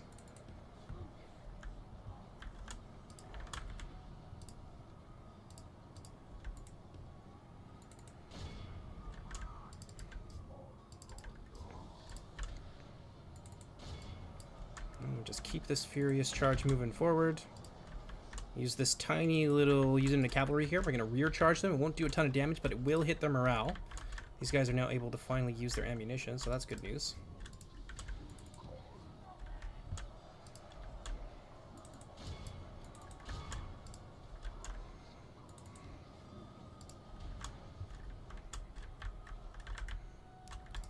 Where are these lads? We have some cavalry support here from our ally as well. Keep moving forward. Just keep moving forward.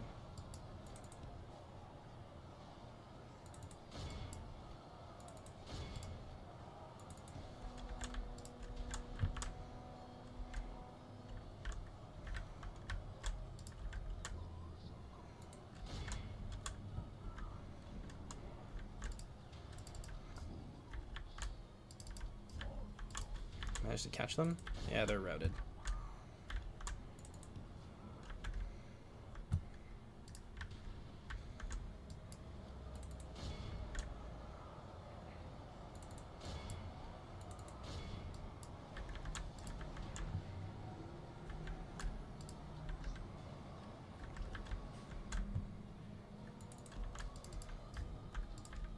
Perfect. So that's wrapped up.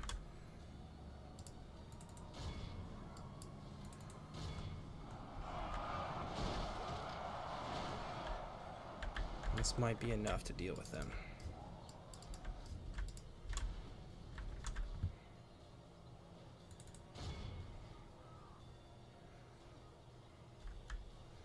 And those huntsmen there are still holding on. Get a nice cheeky rear charge there, and that'll flatten them real good. We'll pull out.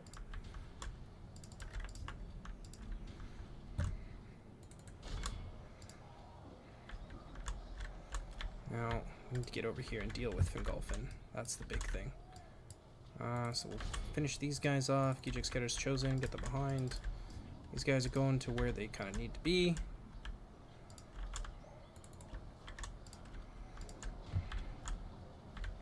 Use my Ash Priest for something decisive. I need to use these reserves over here that we're going to pull out for something important as well. Let's surround these Kuthalin.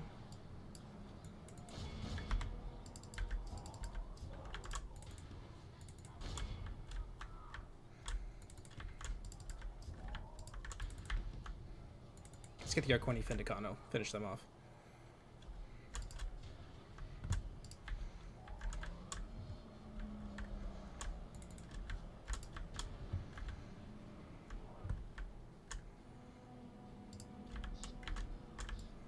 Now you guys, we need to make sure that Doriath is dead, like properly dead, before we go anywhere.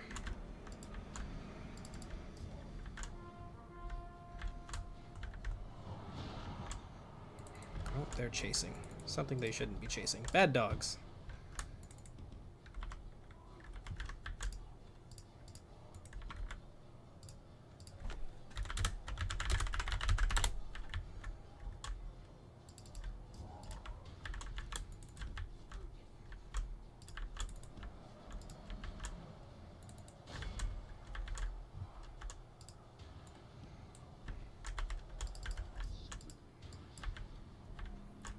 They're done. You guys reform over here.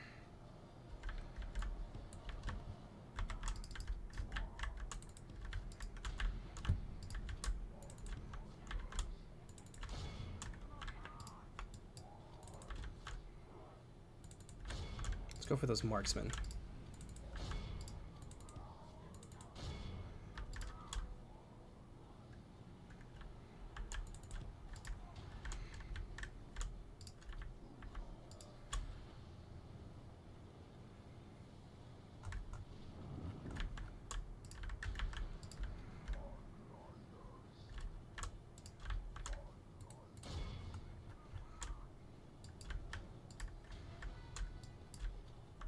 You guys need to be running.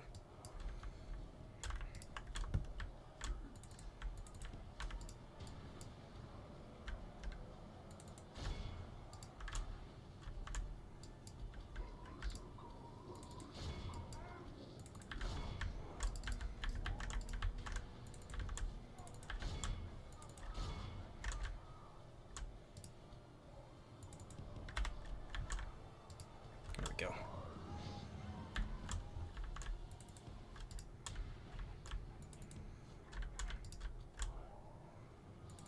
And we'll let them get caught by those reserve units, hopefully.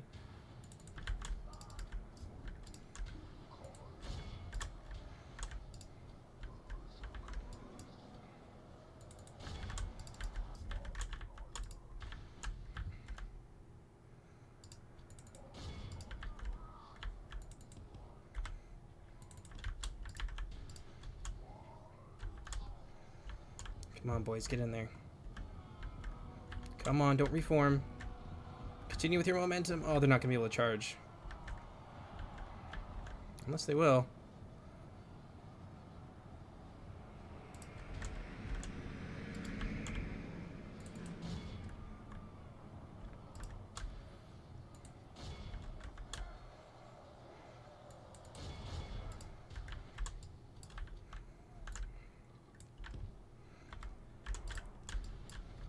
These guys need to get over here.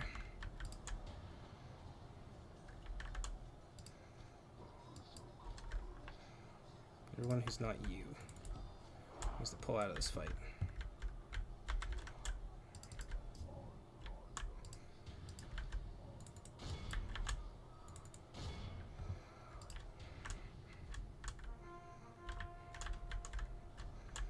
Actually, let's break these guys first. That's a better plan, I think.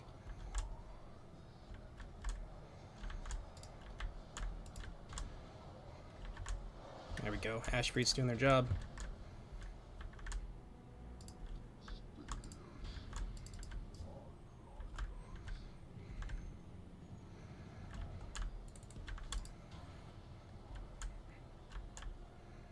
Only half the enemy force remains.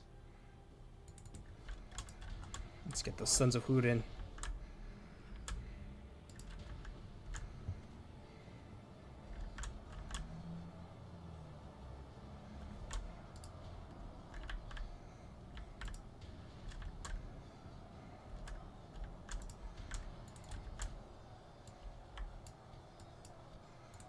This is an opportunity here for a really nice surround.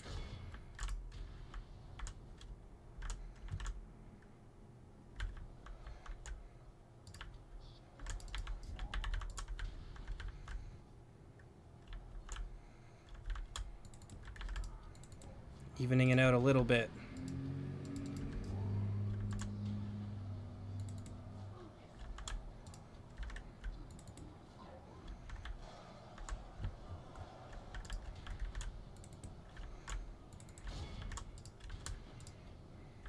Yeah, I'm gonna need my Ash Priests over there for sure.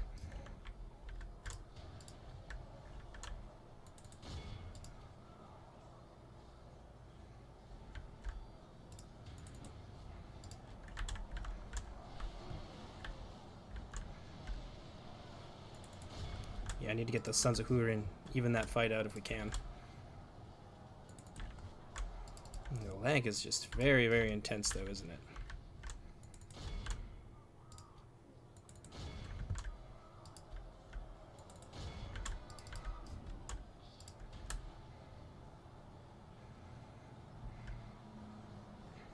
We should be okay over there, but I think we're still gonna need our Ash Priests. It's a hard one. I think that they can hold there for a little while though.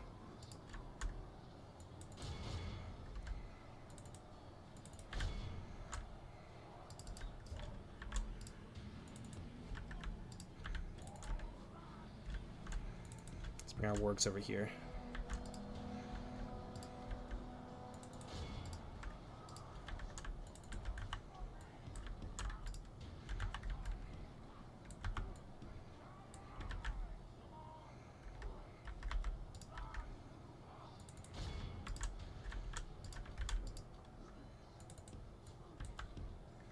Out here they have Birdsmen. Nothing particularly scary in reserve. Where are my wargs? Oh, they're so slow getting anywhere. It's very irritating.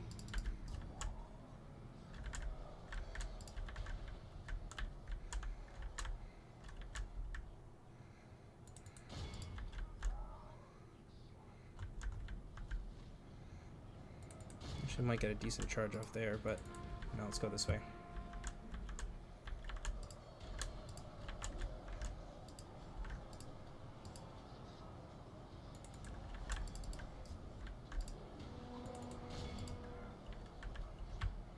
Yeah, that was definitely Death Eater lagging. It's like completely normal now, which means we have to pay more attention to what we're doing.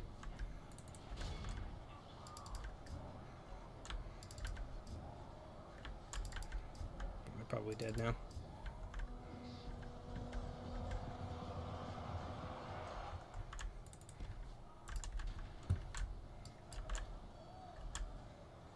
Alright, let's crumble these guys. Have they killed the Kuthalim yet? No, we need to finish them off.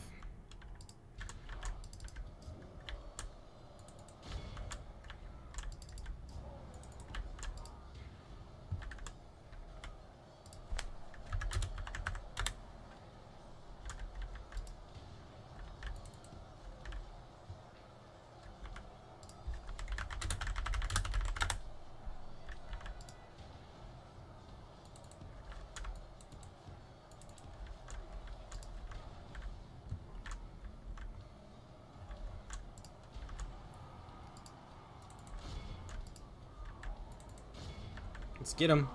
Yeah, rear charges hurt, especially against Fingolfin. Their armor values are a little bit lower than other Noldor houses, but they compensate for that with their melee defense bonuses. But you don't get melee defense when you're attacked from the rear.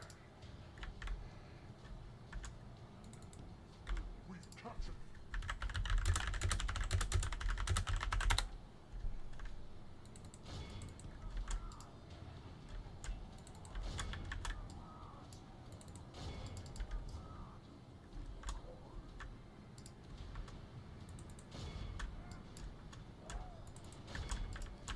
They definitely fought well, but we were able to get behind their lines.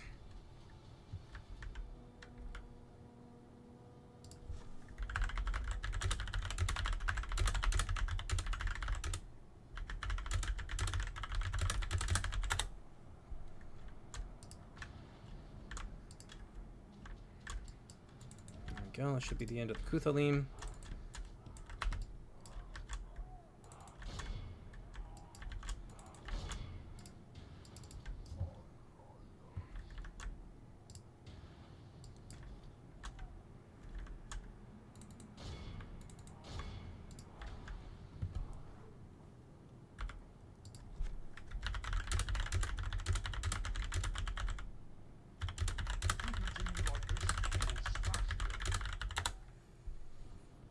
I didn't really have a chance to look too heavily at his comp, but like he had everything that you would need. The Stalkers of Thargelion are also not a bad thing to have, especially against the Arqueni Findicano, because they have that special trait that makes them potentially hit a mounted unit more than once with an arrow. Best way to think of it is that like the arrow has like a shatter, and it will like break and potentially deal extra damage to mounted units in particular.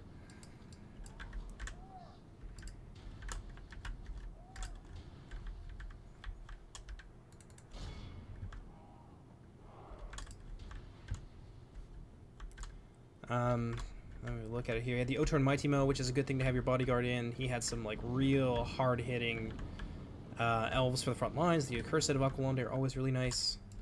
It was a pretty tough match. Like for a minute there, it was really in the balance.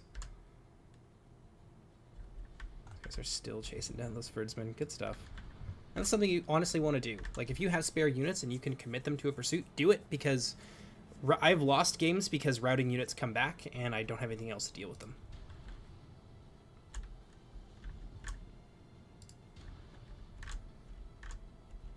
Do we have anything still remaining? It's like...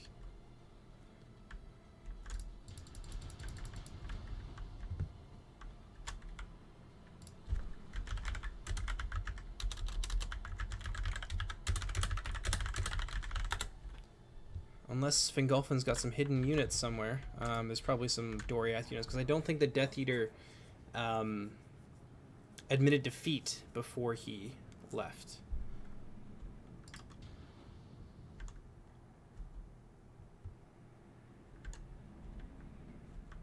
What we got up here? No. Hard to tell.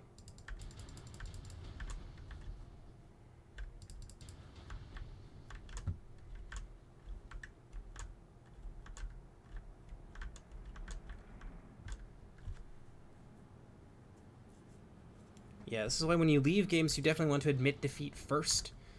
Because if you have anything, like if it's like one guy sitting on the battlefield, you're technically still in the game and the game can't end.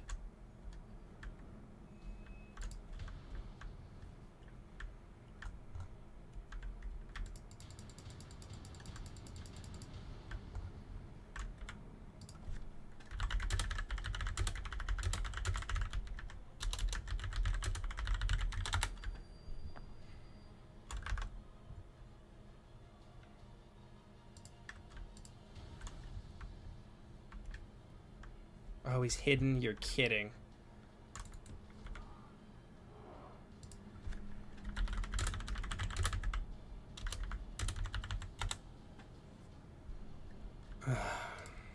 Damn it, Death Eater.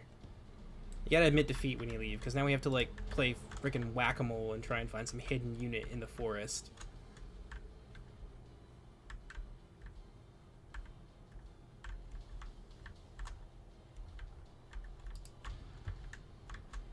That's definitely irritating. Like, that's just basic etiquette right there.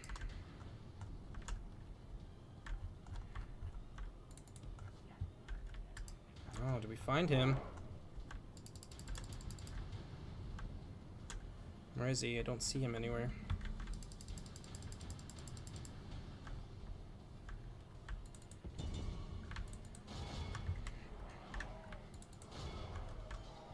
There we go. Thank God. I would hate to have to like comb this whole map just so we have a replay.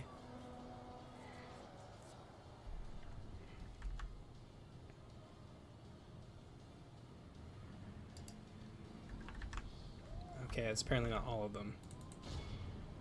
Oh, there we go.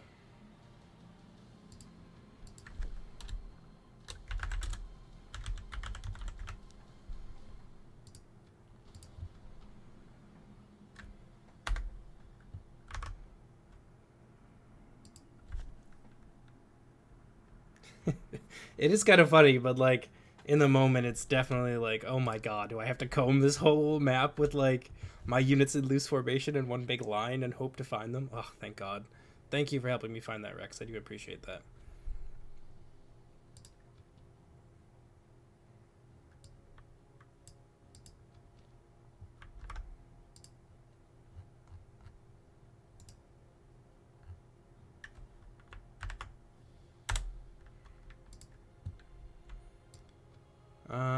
That will do for now. That'll do for our stream for today.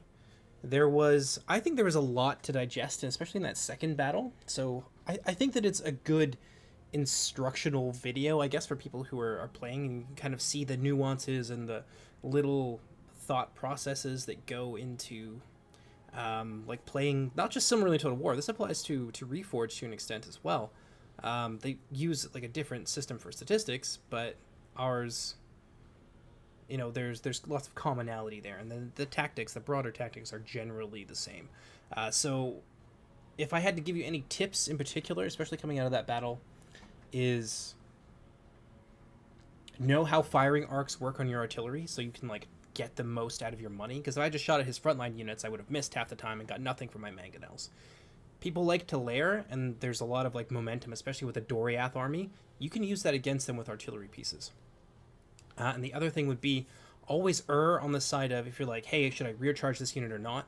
Always err on the side of freeing up more resources for you and your team, because then you just have more stuff in play, more decisions you can make, more opportunities to swing everything in your favor. I think those are probably the two things to take away from that battle more than anything else. Other than that, positioning is key. And knowing your positioning and knowing what your enemy is going to be doing kind of based on how their movements are, that just comes with time and experience. But yeah, it's an important part of it as well. So I hope you guys have found this video useful. I hope it was entertaining for you as well. And yeah, I'll see you in the next stream. So we're going to take about a half an hour or so break so that I can eat and stretch and some other stuff. And then we'll be coming back with some Battle for Middle-earth 2 HD edition. We're going to be playing the campaign as the good campaign. So I hope you guys